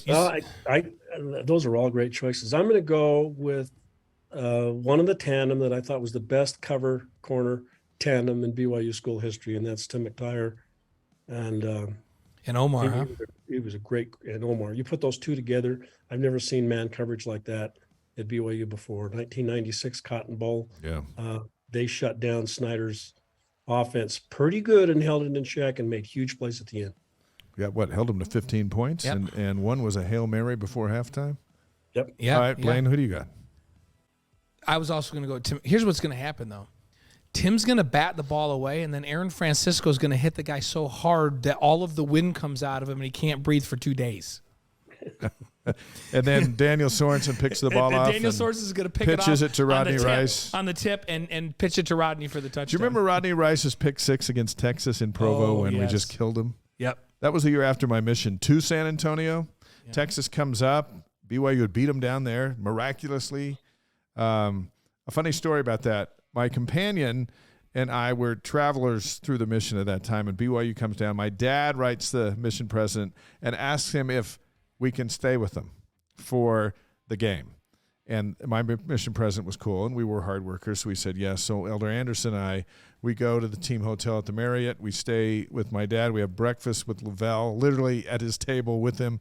And my companion's having this out-of-body experience, and I'm like, this is just game day. This is what we do. We sat in the president's loge and ate lasagna and ice cream while BYU beat Texas, I think 22-17. Oh. The beauty of that story is, for the previous 3 months when I was serving in the University Ward in Austin, we talked so much smack that BYU was going to come down and beat them, knowing that we had no chance. But they did. They came down and they beat them. And I had already been reassigned down to San Antonio, so I didn't even get to go back to talk smack, which is probably good. Yeah, it's probably good. It was probably you don't want good. to gloat in that. But the following year, some of the Texans came up here for the rematch, and I remember Rodney Rice got a pick, and he must have run 60, 70 yards for a touchdown. Yeah, these guys, I'm telling you, Danny and Aaron, played in the back end, and both of those guys were tremendous physical hitters and ball hawks, and then did the same in the NFL. Aaron was knocking people out in the NFL. Francisco, and then Tim and Rodney played that corner position and were fantastic. Those are great choices. I'm with Dick though. I'm going Tim McTire. I feel good that you guys didn't dog my options. Those were there. great choices right there. So They're solid. Dick, tomorrow for the first time since 2011, we're going to have a media day where you won't have to ask the question, what about this uncertain future with independence, and is it sustainable? How refreshing will that be that has come to an end? It's historic, really. You think about that. You think about the weekend of that announcement when BYU learned that they would be in the Big 12, and then it was, I think, the same weekend they beat the University of Utah and ended that streak. That probably fed more fuel into the souls of BYU fans than just about any event in the last 25 years, I think. It gave them hope. It gave them a vision. The chip is off your shoulder. They've been treated bad. They've been neglected. They've been left out. When you look around at the facilities and they have everything, even more than some teams have. You look at a packed stadium, maybe the second biggest one in the West, and for what? For naught. But that day it changed, and that win changed things. Yeah. And just for the record, while you were up and coming there at the Daily Herald, I was like 9, and I was delivering your stories to the doorsteps of, I think, 37 people on my route as a Daily Herald paper boy. And now we're hanging out on mass media all over the world. Things have certainly changed, haven't they? It's crazy. It's crazy. And the bad thing about that is they made you go collect the money from the subscribers. $4.25. Right. They had to go. I can still tell you that. I can still tell you the houses that paid me a 50-cent tip. Hey, Dick, I love while you were talking, Dick. One of our subscribers, and I said it's 1010 forever. All right, is what it is. He goes, "Preach it, DH!" with an exclamation point. He was loving it. So, but he also, and then we have Thon. Let's see, is it Thon 207? Said BYU owns Texas, which is true. It's interesting that Texas and Oklahoma could be in that league for a year longer than we thought. BYU's got tremendous success against Texas. We got that great win against Oklahoma. Dick, how cool is that going to be to likely get a home and home with those two teams before they leave the league? It's tremendous. It's tremendous. This whole thing is great. It's going to be a great league. You look at Cincinnati. Cincinnati's going to be awful tough. We've seen the speed of the University of Houston. Yeah. You can recruit to Central Florida. This league is going to be good. I think in some ways it'll be. You can't say it's going to be better without Oklahoma and Texas, but I think when those two get in that league in the SEC, and week in and week out see what's going to happen to them. Mm-hmm. I think I wish that they were back in the Big 12. Yep.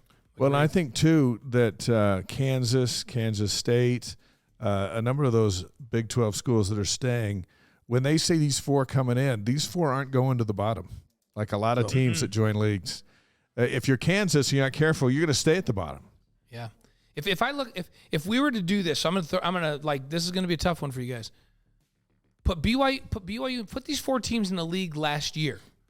Where does Cincinnati finish in that league last year, and where does BYU finish in that league last year? I still think Baylor wins the league, but I think Cincinnati gives them a run for the money to win that league last year. Yep. So where do you see them finishing? Where would Cincinnati finish, and where would BYU finish in the league last year?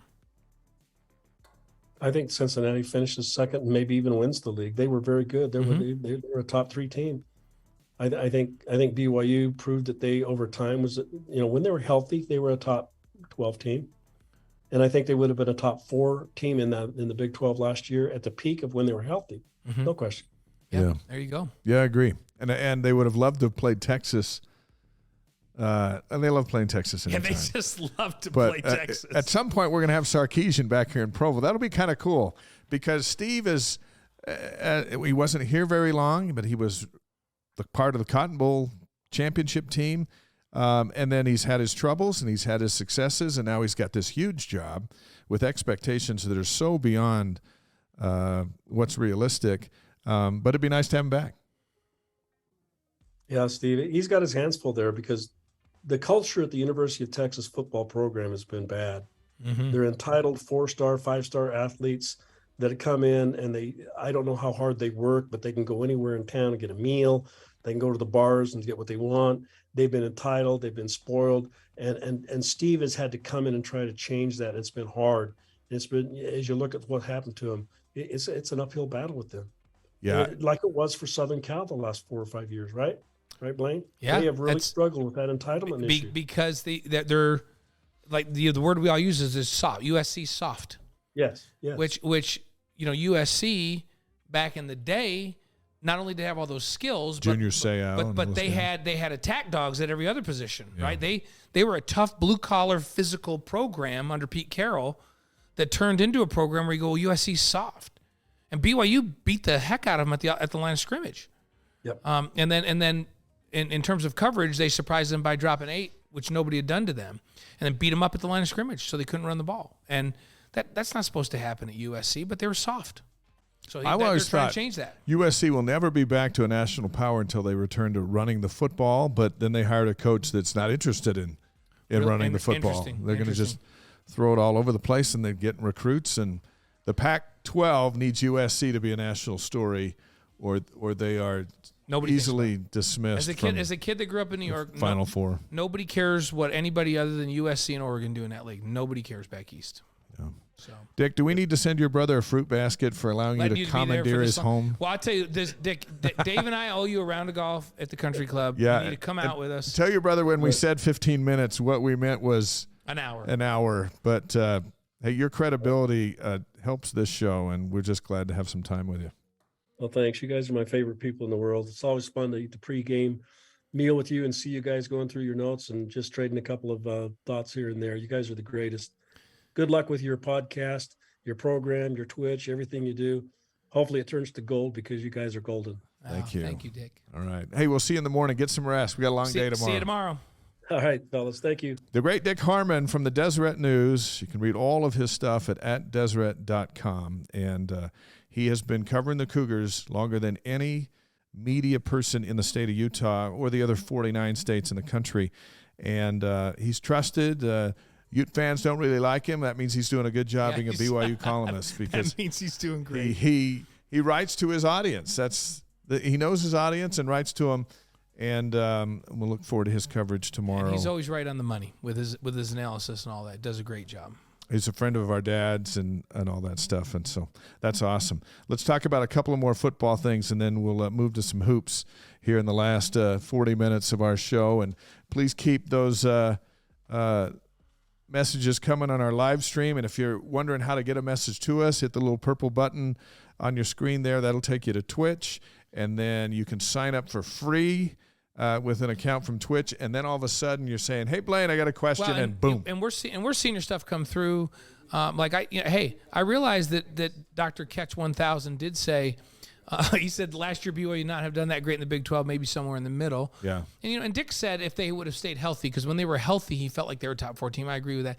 But remember, they lost so many guys, their entire linebacking core down the stretch. So they may have faded at the end of the year. Right. Good news is they're way deeper this year because of that, because all those youngins had to play. Look at number 96 right there. Chad Lewis is going to join us next week here on this program. Make a note of that. He introduced the leap to BYU. Is that K.O. Louis laying a block? Throwing that block? Oh, my goodness. Look at that block. Who are they block. playing, and who are those guys? That's a block right there. But that is Lewis flying. That looks like Virginia. Is that Virginia? No. They didn't play Virginia that year, did they? I don't know if they did or not, but there you see Lewis, and he's over development in the athletic department and former Eagle, all-around great guy. And so Chad's going to join us next week, and then Gary Scheide will be on live with us in 2 weeks. The legend. As we settle in on the Wise Guys. We got a graphic to show you. Let's put it up, and we'll roll through tomorr's media day. Yeah. And then we'll move to some hoops. They said, how do you recommend catching media day is the question. So as we get into this and we put the schedule up, what's the best way for people to watch? So BYU TV, BYUtv.org. Mm-hmm. You can listen on BYU Radio, and there's going to be web chats as well. DJ, do you want to put that up? Our schedule for tomorrow. Next page, 11 o'clock Eastern time is when things get going. But state of the program is at 11. These are all Eastern times. Right. So 11 o'clock state of the program. That's kind of when we roll out how things are and where they're going. That's dominated by the head coach and his staff. And Jaron Hall will be in that program. But after that, at high noon Eastern time, a 2-hour BYU Sports Nation, Spencer Linton, Jerem Jordan with interviews all over the place. And you know what I like after that? We're going to watch the BYU-Utah game again with the commercials out from last season. You can't see that game too many times. No, and it's easier knowing the outcome. I don't know what it is about that. That game's going to take us up to our 1 hour special, A History of Independence. And there's going to be a segment in that show where it's you, me, and Greg Wrubell. And Greg's called every single game of Independence on the radio. And we've been involved in every single game on the TV side. And we're going to look up some of the big moments and just kind of hang out with everybody and reminisce. It's gonna be fun. So yeah, you're hosting the whole thing, right? Yeah, I got the 4:30 and the 11. So the 4:30, I'm in a couple of segments with you on the 4:30 show, and then part of the web chats. And that's going to be a loaded show. We're going to hear from, we mentioned Jim McMahon, Ty Detmer, and Steve Young. Now they weren't playing as an independent, but they watched the program go into independence, and now they're watching it come out, and we'll have their unique perspective. Three of the greatest quarterbacks ever suited up in Provo. And then Dave Brown. Dave Brown was the ESPN guy who really made it all possible. And I had a chance to interview him this week. We'll have some of that on why he likes BYU so much. I mean, without ESPN, BYU would have never gone independent. Right. They needed them, and we'll get that. And one thing that I think is going to be pretty cool is Zach Wilson's Super Six memories as an independent. Yeah. I think we could probably name 2 or 3 of them right off the bat, but I interviewed him right after the Jets OTAs before he took off from camp, and he was, man, he's telling me one of these plays, the zone cover 3, guy went left, this went right. It's almost like it was 5 minutes ago, and it was a long time ago by Zach Wilson standards because it's his second year in the NFL. Do you know what?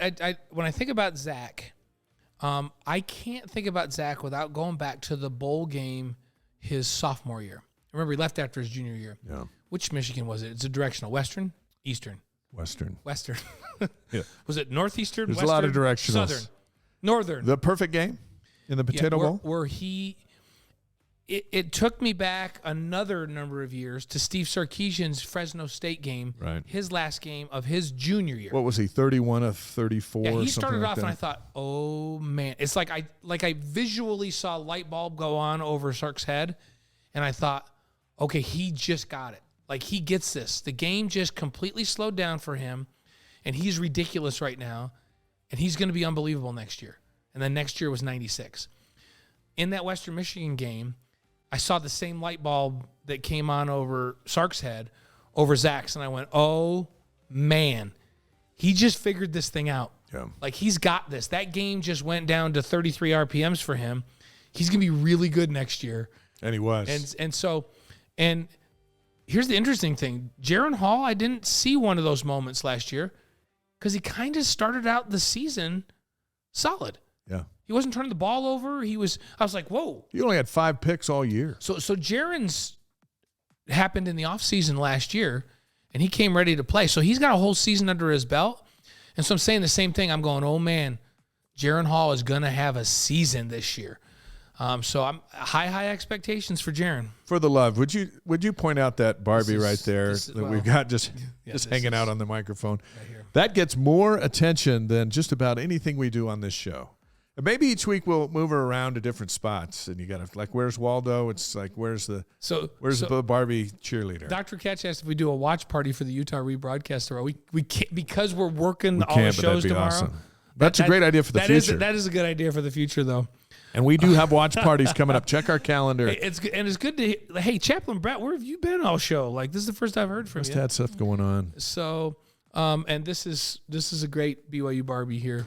Yeah. So. We're gonna have some watch parties that are gonna be a lot of fun. We can do some NFL watch parties too. Yeah. I know there's a game where it's the Jets against the Falcons on a Monday night in the preseason. Algier against Zach. That would be a great watch party for the 1 quarter at least that we see these guys. Yep. But how about tomorrow? You know, we asked Dick Harmon this question, and I just think it's going to be interesting because the last decade, this media day has been attached to independence and. Well, who are you going to schedule next? How are we going to get games in November? How is BYU going to stay relevant? How is BYU going to compete with recruits when they can't send them to the biggest bowls? You know, you've been there. All these questions have dogged them every single year, and Kalani gets to walk in there tomorrow and not have to answer one question about that. Yeah. Well, first of all, it's a P5 schedule again this year. Yeah. And so and I think people talk about, hey, this is the last year of independence. What do you do to prepare for that? And Kalani's going to go, we don't do anything to prepare for that. We prepare for this season and go out and win. And if they can have another double-digit win season with this schedule again, then they are really ready to move into the Big 12. They're primed and ready to go. I think this year's about staying healthy, although I do think they're deeper than they were. But I think Kalani's going to turn the focus right back around and go, we've been preparing for a long time for the moment to go into the Big 12, and we have the schedule this year that's like a Big 12 schedule. So we're not worried about next year. We're worried about going and executing our stuff against this schedule, which is a great schedule. You know, it's kind of strange because a lot of the guys on this team aren't going to the Big 12. It's their senior year or their junior year where they hope to be good enough to go on. So their focus is this season, but a lot of guys are going to the Big 12. Oh, yeah. And when that schedule comes out in October, that's going to include Oklahoma and Texas in some form as members of the league for this year, for 23 and 24. Mm-hmm. When that schedule drops in October, it might drop, say, the week of the Notre Dame game or the Arkansas game after that, and then here comes the Big 12. First of all, fans of the Wise Guys could be out of their minds. Yeah. And all Cougar Nation will be just like, oh, my gosh, this is actually happening. Right in the middle of this crunch time of the season, because we know it's coming out in October. That's going to be a lot to balance for these guys. Yeah, it's BYU, and Kalani's done a really good job of keeping the distractions away, and just, it's a cliche, right? Hey, just do one game at a time. But one thing that BYU maybe does better than most schools in the country, they do have a level of maturity where guys can just focus and block stuff out. I don't know whether it's because the number of return missionaries they have, the number of married, whatever it is. These last couple years especially, they've done a phenomenal job of staying focused and not letting all the outside stuff get to them and focus game to game. Yeah. And even when they've had significant injuries, they've done a great job of focusing in and having the new guys step in and do a good job. And so I think there's going to be a lot going on. We're going to have a lot of fun with it. The fans are going to have a lot of fun with it. I think football's just going to go, yeah, we got Arkansas next week. Yeah, we got Notre Dame next week. And the fun thing for them is they've got to get into a grind mentality, because it's not like the old days when you had one big game to get ready for, like you were talking to Jim McMahon about today. Yeah. This is like, you got a big game every week.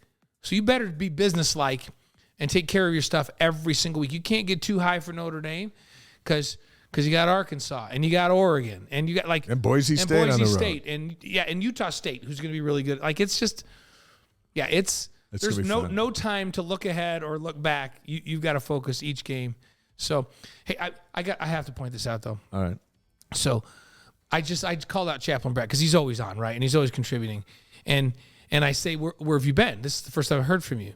So then he says, it's the first day of summer semester. I was having dinner with the family with my headphones in. So he couldn't contribute on chat, but he was listening. He was at dinner with his family with his headphones in. Chaplain Brett, that's big time right there. You know what my wife does? She'll put those earbuds in, and then her hair's long enough it covers her ears. Yeah. And she'll act like she's fully engaged in a conversation with me about like something I'm interested in, like what we're going to do on this show. And then I realize the whole time she's listening to something else. Absolutely. So, hey, and we're grateful to all of you that are here with us early on. We're just getting this thing going, and we're going to remember the guys that have been here, not just the guys, because I'm from New York, so everybody's guys, right? Yeah, that covers everything. That's gender neutral, right? But for all of those of you that have been with here from the beginning, we're going to remember that you were here with us in the early days, and we're going to grow this thing so it's huge and covers the globe. But we're never going to forget those that were with us here early on and helped us get this thing going. And our podcast is up, and this show will be up tomorrow. All our shows that we've done, this is our fifth one, so the other four are available there on the podcast. And that podcast is cool because, like Diane can only take a couple minutes of me at a time. But a podcast, you can just stop, regroup. An hour later, you can listen to some more. So in a week's time, she can get through the whole show. Yeah, that's how you do it. And just so people understand the relationship you have with Diane. So so yesterday, they have a great relationship, a great understanding.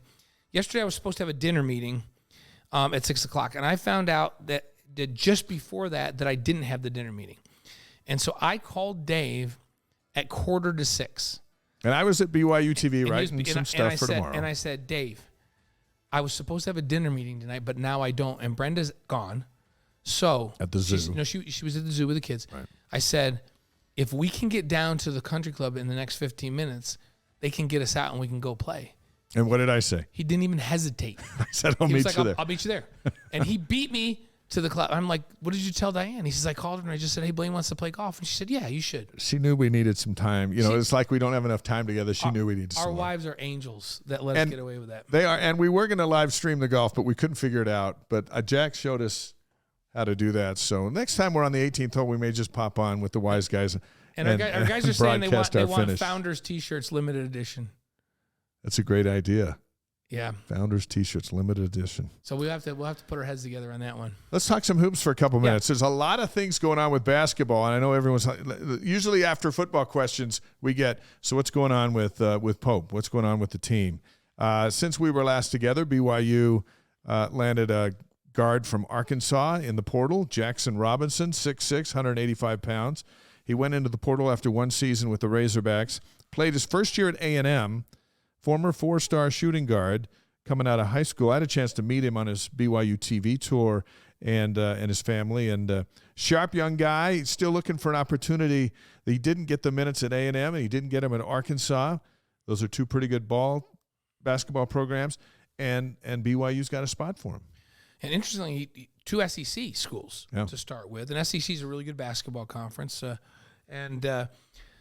He looks like a really nice fit for BYU, very athletic. And BYU, the kind of offense and defense BYU likes to run, they like to go small a little bit, but they like to have those big wings. And he's a 6'6" wing that can play the 2 or the 3 and give you some athleticism.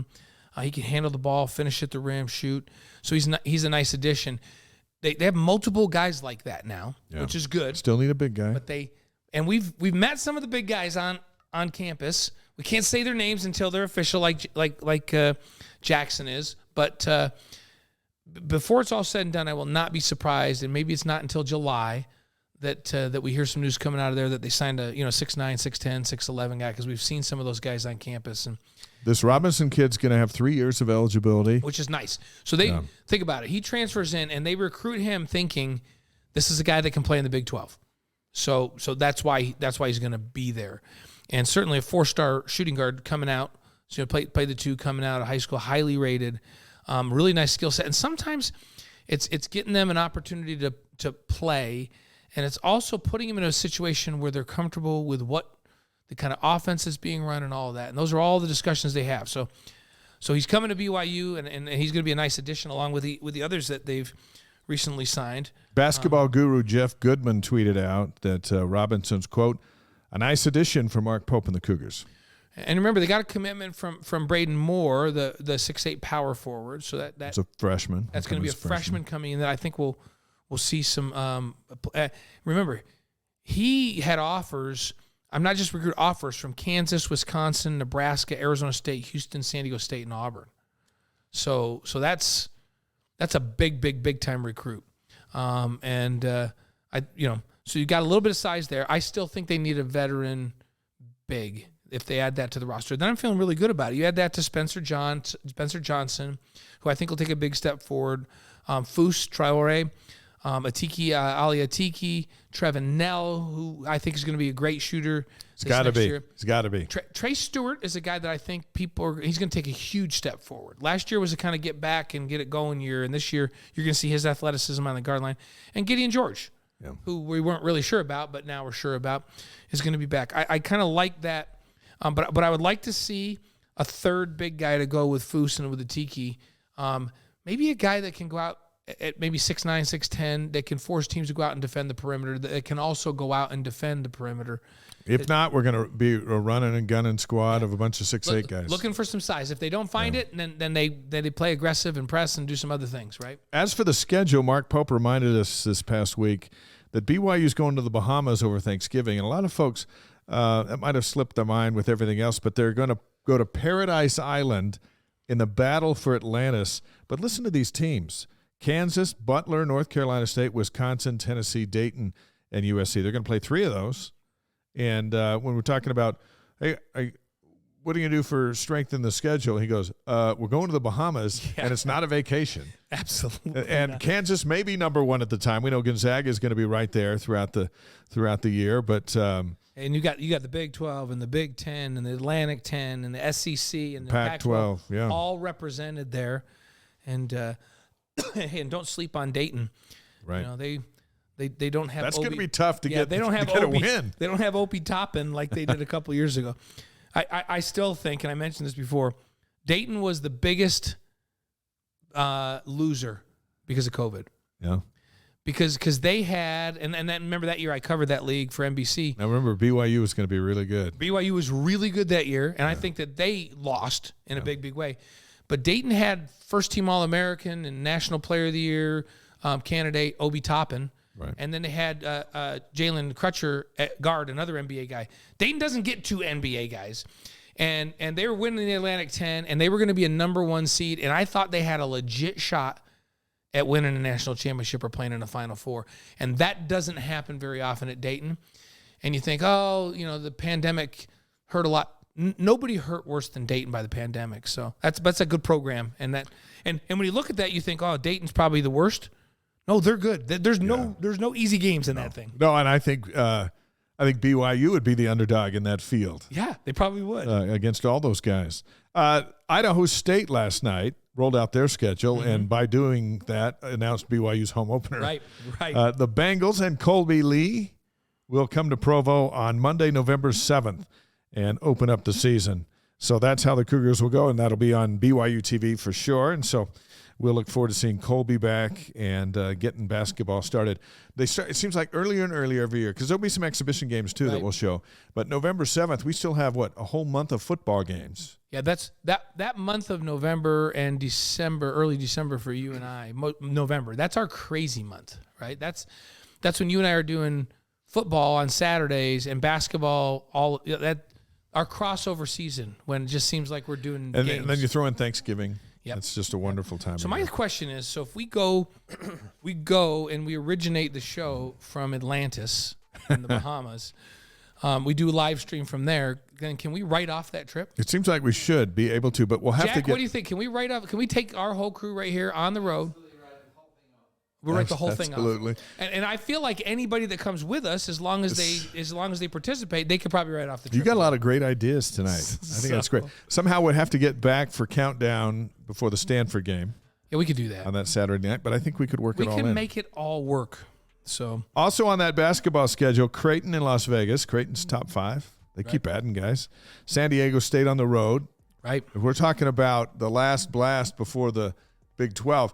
This schedule is coming together. It's going to be highly competitive. And we were talking, we hope that San Diego State BYU rivalry in basketball stays alive. Yeah. It's been so good for both programs. The two programs have such respect for one another that dates back to Steve Fisher and Dave Rose going at one another for all of those years, and now with Brian Dutcher and with Mark.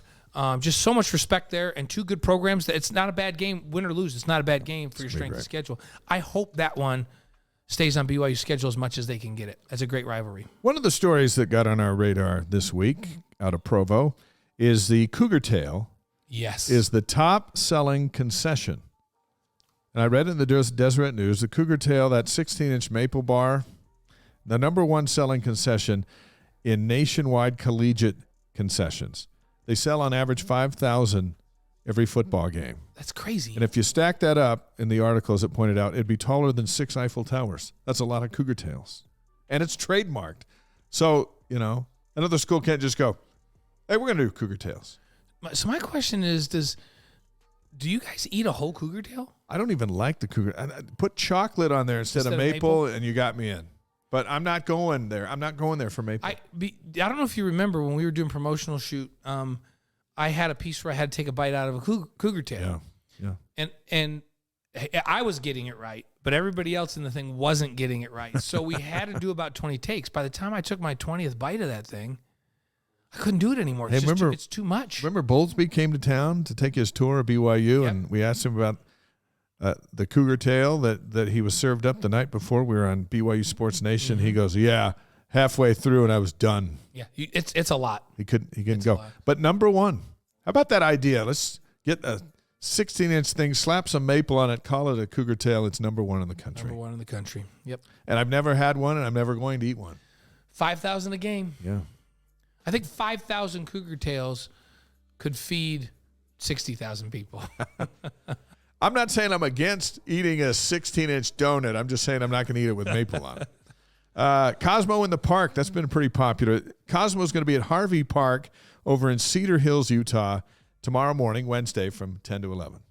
So while we're doing all media day, Cosmo's going to be over there. School's not in session, so bring the kids out and go see them. Yeah. Take pictures and probably teach you some dance moves. But we're passing that on. The last one they had last week, I saw the pictures of that. Well attended. Mm-hmm. The fans love Cosmo. That's kids awesome. love him. One of the great mascots and well recognized across the country.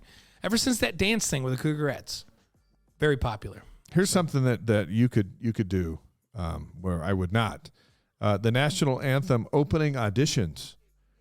Friday, July 8th at the Marriott Center from 9 in the morning until 5 at night. It's first come, first serve. So if you want to sing the national anthem like at a football game or a basketball game, this is the day you come and try out and try to get on the list. So if you're a singer, July 8th, a Friday at the Marriott Center.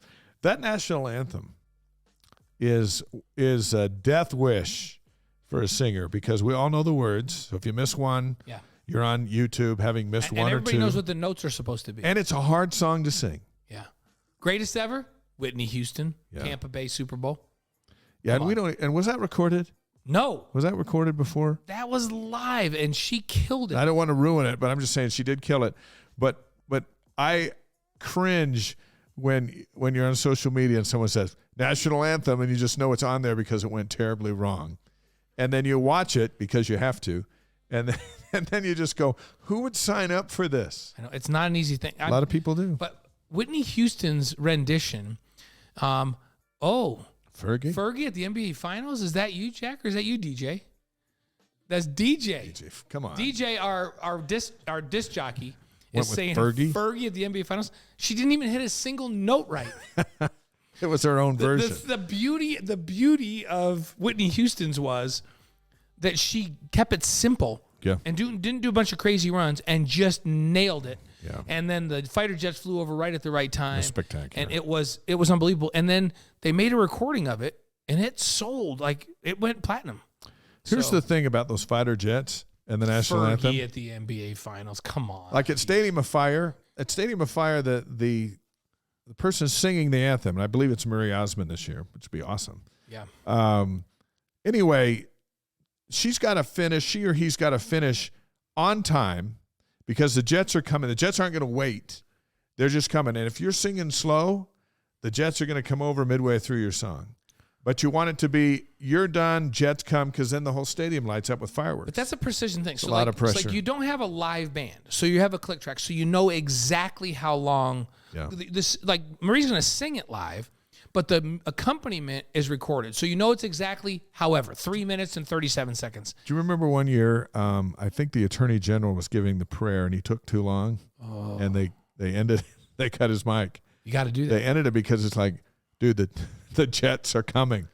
And so I sat there and I go, it's all about timing. That's why if you see the host come out, he's all stressed out because he knows this show has to be on time. Yes. Because the Jets are coming, and when the Jets come, it's just awesome. Hey, think about it. When we do a basketball game or a football game, it's time to the minute, like to the second of what time we hit the air and do all of that. And so the people that give the prayers and all that, that's right to the minute. I think they have a shoulder tapper. I think they do because sometimes like if the people prayer get into goes, it. they just tell them, listen, it needs to be 1 minute and 22 seconds or whatever. If you go over that, we're going to tap you on the shoulder. You need to get out. So if you hear someone at the stadium giving the prayer, then all of a sudden they just end it. No, they got the shoulder tap. Yep. There you go. Like last year when the Jets came over for the Utah game, the anthem had ended, and the Jets were a little bit late, or the anthem was a little bit hurried, and so there was a pause. And so then it was like, are they coming or are they not? We were on the air, and then they flew right over our head and just lit the place up. And it was so awesome. But it caught everyone by surprise because they'd relaxed going, Well, are the Jets coming or are they not? And then, and there was a BYU grad. I'm trying to. And they went. Here's how they were so low they set off all the car alarms at Riverside Country Club.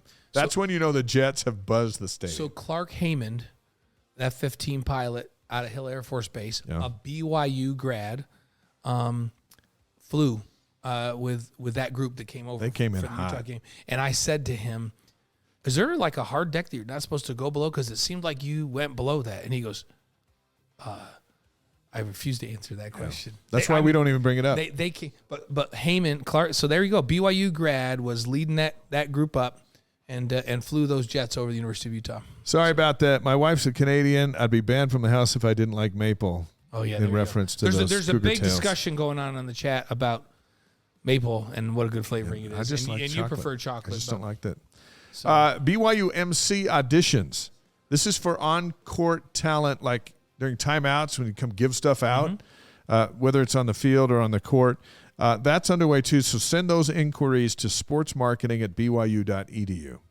And the kids have a lot of good time. They come down and you get to work the crowd and do all that stuff. You don't get to be on our broadcast, but you're working. This is the in-house job. I was thinking about in commercials, I would get up from the date, our spot and then go out and MC and then come back.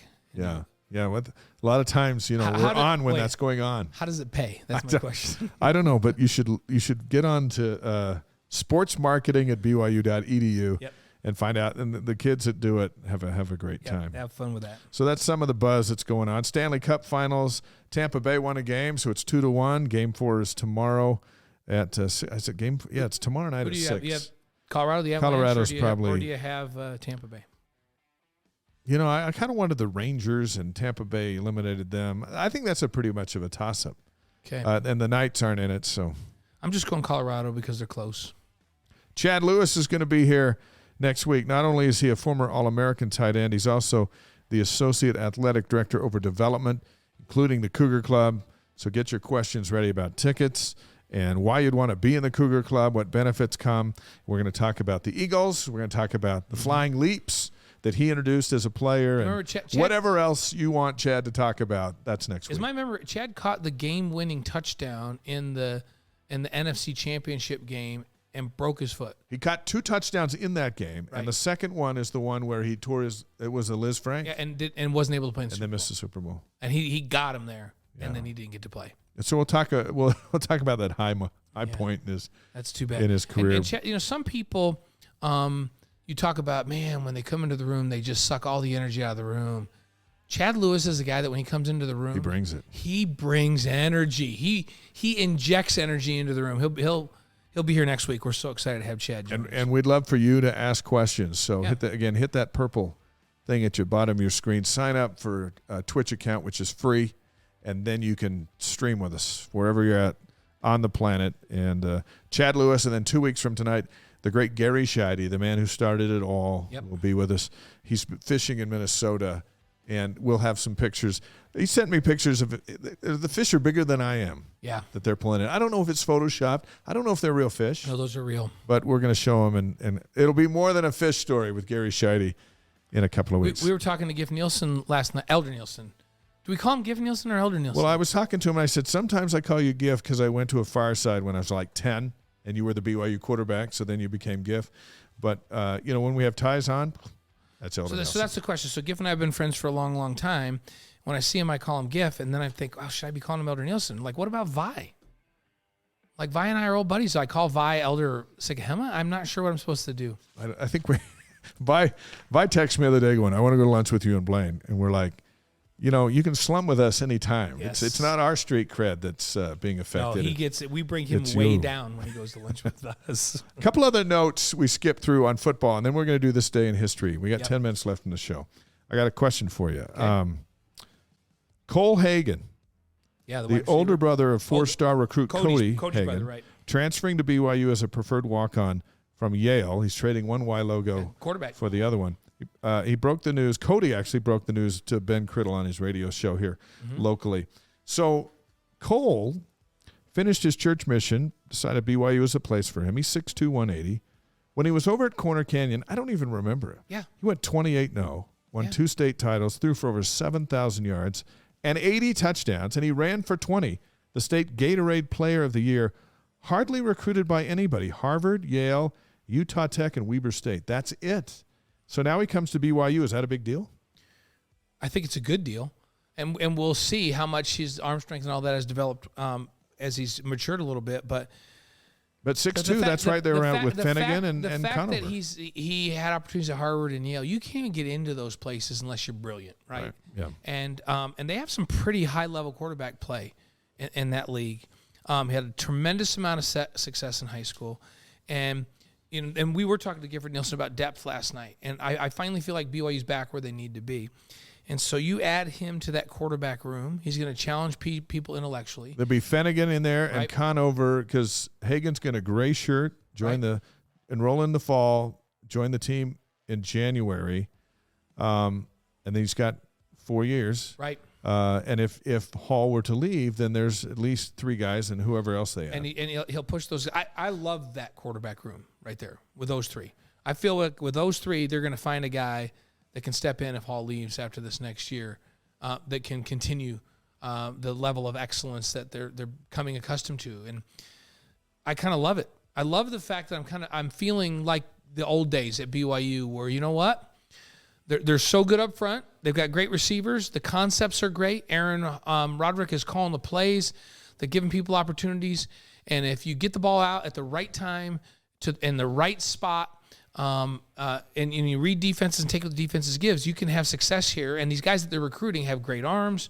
They're smart, and they're preparing them to go play in the NFL. I think BYU is big time back in the quarterback business for a lot of years now.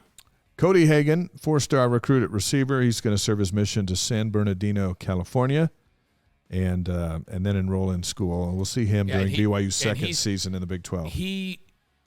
I feel about him like I felt about Puka Nacua. I was disappointed when Puka went to Washington, but I was really excited when he came back, and you saw what he could do. He's going to be ridiculous this year. Keep him healthy. I feel the same way about Hagan as a wide receiver. Like, he's great speed, good size, goes and tracks the ball. He's going to be a really good wide receiver. Hagan will be back the same year as Colin Chandler returns to basketball, year 2 in the Big 12. 2 big-time recruits. Offensive lineman Clark Barrington, named this week preseason first-team All-American by Phil Steele. 6'6", 302, BYU's first preseason All-America, first-team honoree since Kyle Van Noy in 2013. He's no Blake Freeland on that, and people are going, hey, he's going top 5 in the overall draft. If he plays the way he could play, he could be a first-round draft pick. Yeah. And Barrington's an NFL guy as well. Had a little bit of surgery in the offseason to fix some shoulders, and he looks like he's going to be in great shape and ready to roll. Really athletic, great feet, strong. But I think the thing that sets Clark Barrington apart, he's just a big, nasty dude. Like, he's mean. And nicest guy you ever want to talk to, but you get him out between those white lines. Get that helmet on. And he just dominates people across from him. And he's got great feet where he can get out in front of sweeps and run downfield and bury linebackers and defensive backs. He's got great feet to pass protect, and he's really smart in there. So, and then Campbell's younger brother played a bunch as a freshman. Yeah. Campbell Barrington, he's going to be good. And LaChance is going to be healthy. Well, like Dick Harmon told us, 10 right? guys. Yeah, right? They're so deep. And Clark Barrington is a great leader, and that's a great recognition to be preseason All-American. Very deserving. He's got the physical skills, and he's got the leadership to help mold that group into one of the top in the country. I think BYU's got a top 5 offensive line in the country this year. Tampa Bay tight end Rob Gronkowski announced his retirement today. In what ways are BYU's tight ends, Isaac Rex and Dallin Holker, like Gronk? Nobody's like Gronk. Because here's the thing. Gronk runs like Dallin Holker, and he's bigger than Isaac Rex. He's a one of a kind. Did he change that position? He changed the game. And what people won't remember is that Gronk and his brother were playing fullback and tight end for that Arizona team that BYU played in the Las Vegas Bowl down there. Yeah. And that's a game Jan Jorgensen played in. We talked about Jan earlier today. It's a game that Kellen, my oldest son, set the all-time Las Vegas Bowl record for tackles in. And the reason he set that was because they were throwing the ball to the Gronks every play. Yeah. And then the safety had to come up and make the play. I've never seen him more sore after a game, after running and chasing Gronk around all night and trying to tackle that gigantic monster. So, well, Gronk's retired. We wish him well, and he'll stay retired until Tom Brady calls him up. if Tom says come back and play, he'll come back and play. June 21, this day in history. You ready? Yep. We'll roll out with where we were, where we've been. Okay. 1788 on this day, the U.S. Constitution takes effect when New Hampshire becomes the ninth state to ratify it. Nice job, New Hampshire. There you go. When has New Hampshire ever done anything that caused the rest of the country to take notice outside of this? Well, that was their big moment. 1788. They seized it. 1893, the first Ferris wheel opens in Chicago. Was it safe? Did OSHA take a look at it? I don't know if there was an OSHA, but I'm sure. 1893, the Ferris wheel. Wow. That's a long time ago. It's a great concept. 1913, Tiny Broadwick becomes the first woman to parachute from an airplane. We don't know exactly why she jumped off, but she parachuted from the airplane. In 1913, the first woman to do it. And was Tiny her first given name? That's my question. That's all I could find. Who jumps out of an airplane in 1913? Not me. I don't jump At out least of on one purpose. now. That's Why crazy. would you jump out of a perfectly good airplane? I don't know. 1939, Lou Gehrig retires from the Yankees. His health condition is named Lou Gehrig's disease. That's when he called attention to it on this day in 1939. Yeah. One of the great Yankees. Yep. All time.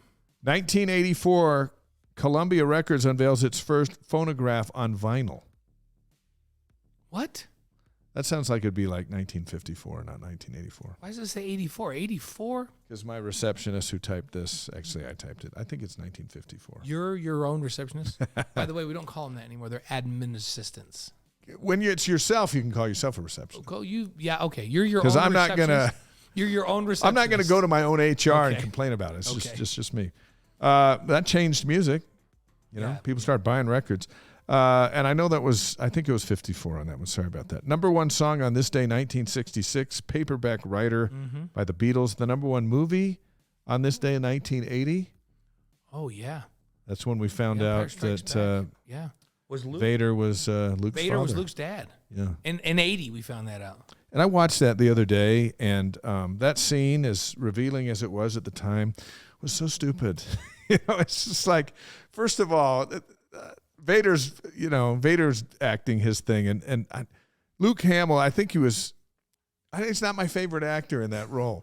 But anyway, they're going back and forth, and the graphics, we're spoiled because we live in 2022. Right. But so I'm watching that going, man, back at the time, that was like a revelation.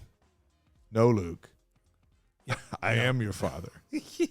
That changed all of our lives. It did. Birthdays today, Chris Pratt. I like Chris Pratt, but not a huge fan of his newest movie because I don't think. Oh, yeah, that review is seconds away. Not my favorite. Brandon Flowers of the Killers. Like Brandon, birthday today. lots of ties to BYU and Oh, yeah. everything. Yeah, Brandon. And Prince William having a birthday today there you go. over there in England. All right, for our Are today's. we human or are we dancer? That's what Brandon Flowers asked. The last time I was with the Flowers. We were at a school event, and his wife, was getting her head shaved Mm-hmm. to donate hair to. There's a name for it, but I can't remember it. But anyway, they donate hair to cancer victims, and she was leading the charge at their school, and I remember talking to Brandon before this was all to happen, and he was just like, she's going to do what she's going to do. That's awesome. And amazing couple. Yep. All right, before our Lavelle quote to finish up, a movie review today presented by Blaine Fowler, and it was the Jurassic Park. Is this the finale? This is the newest one. I don't know. They could make another one. And I don't think I think it's been out enough where you can talk about it. Yeah. So I don't know. The storyline just wasn't as good as some of the other ones. The bad guys weren't bad enough. The good guys are always good anyhow. They brought all the characters back. Did that work? The special effects were good. I kind of like the Laura Dern and I can't remember his name, but The one guy. yeah, that they rekindled an old romance, and that was kind of cute. But my problem was I had just seen Maverick the week before, Yeah. and it was so good. And so, All right. It doesn't sound like you're going thumbs up on that. I had heard here's what some I'm doing. bad reviews. I'm going thumbs sideways. Sideways? It's just kind of okay. It's entertaining, but it's not as good as I want. The original one was fascinating because the Unbelievable. concept Yep. was great. The graphics at the time were state of the art, Yeah. and the music was awesome. Like here's my review. And Newman was in it. Yeah, Newman. That's right, Newman. Here's all you need to know. Like, I've already seen Maverick twice. If one of you guys wants me to go see it again with you, I'm in. Absolutely. I don't need to go see Jurassic Park again. So there you go. That's all I need to know. All right, here's our quote from the great Lavelle Edwards as we finish every show. Locks of Love, thank you. That was the group that Thanks, Mike. that does that all over the country. Mike's just me. Mikey's just me. That's who said that, right? Locked of Love. Locks of Love. Locks of Love. Yep. All right, from the great Lavelle Edwards. Oh, you want to read it? Why don't you take us out? Yep. So, in my career, I've had many wonderful things happen to me, many more than I ever dreamed would ever happen. But I would like for you young brethren, especially, to know that all that has happened to me in my chosen profession is a mere drop in the bucket compared to the truly important things in my life.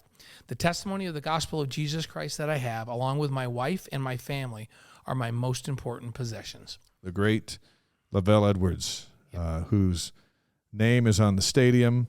And he lived that. I'll tell you what, he lived that. His priorities were always in the right place, that's for sure. And that's what he taught everybody that played for him. Our podcast is going to drop tomorrow. We're going to get some rest because we've got all day tomorrow on BYU TV with Football Media Day. Right. We're looking forward to it. Hey, Mike Z, just me. I got it right now. Don't worry. He sent me the phonetic because I said it wrong. Thanks, Mike. Mike Z, just me. Okay, tell your friends. Let's try to. We're building this large global live stream of BYU fans all over the world. We'd love to have you on Twitch so you can interact with us, or just watch ysguys.com. We're building. We're having a good time. Yep. Week 5. Today ends week 5. We appreciate every one of you. 5 weeks from today, the season premiere of After Further Review, Tyler Algiers' run into history. Yep, it's going to be a fun one. We're getting closer. We'll see you tomorrow morning bright and early on BYU TV. We'll see you throughout social media through the week, and right back here next Tuesday for more Wise Guys live from our undisclosed location in Provo. Somewhere in Provo. Blaine Fowler, Dave McCann, our crew over here. Thanks for hanging out with us. Jack Jackson and DJ. See you in a few days. Making it happen.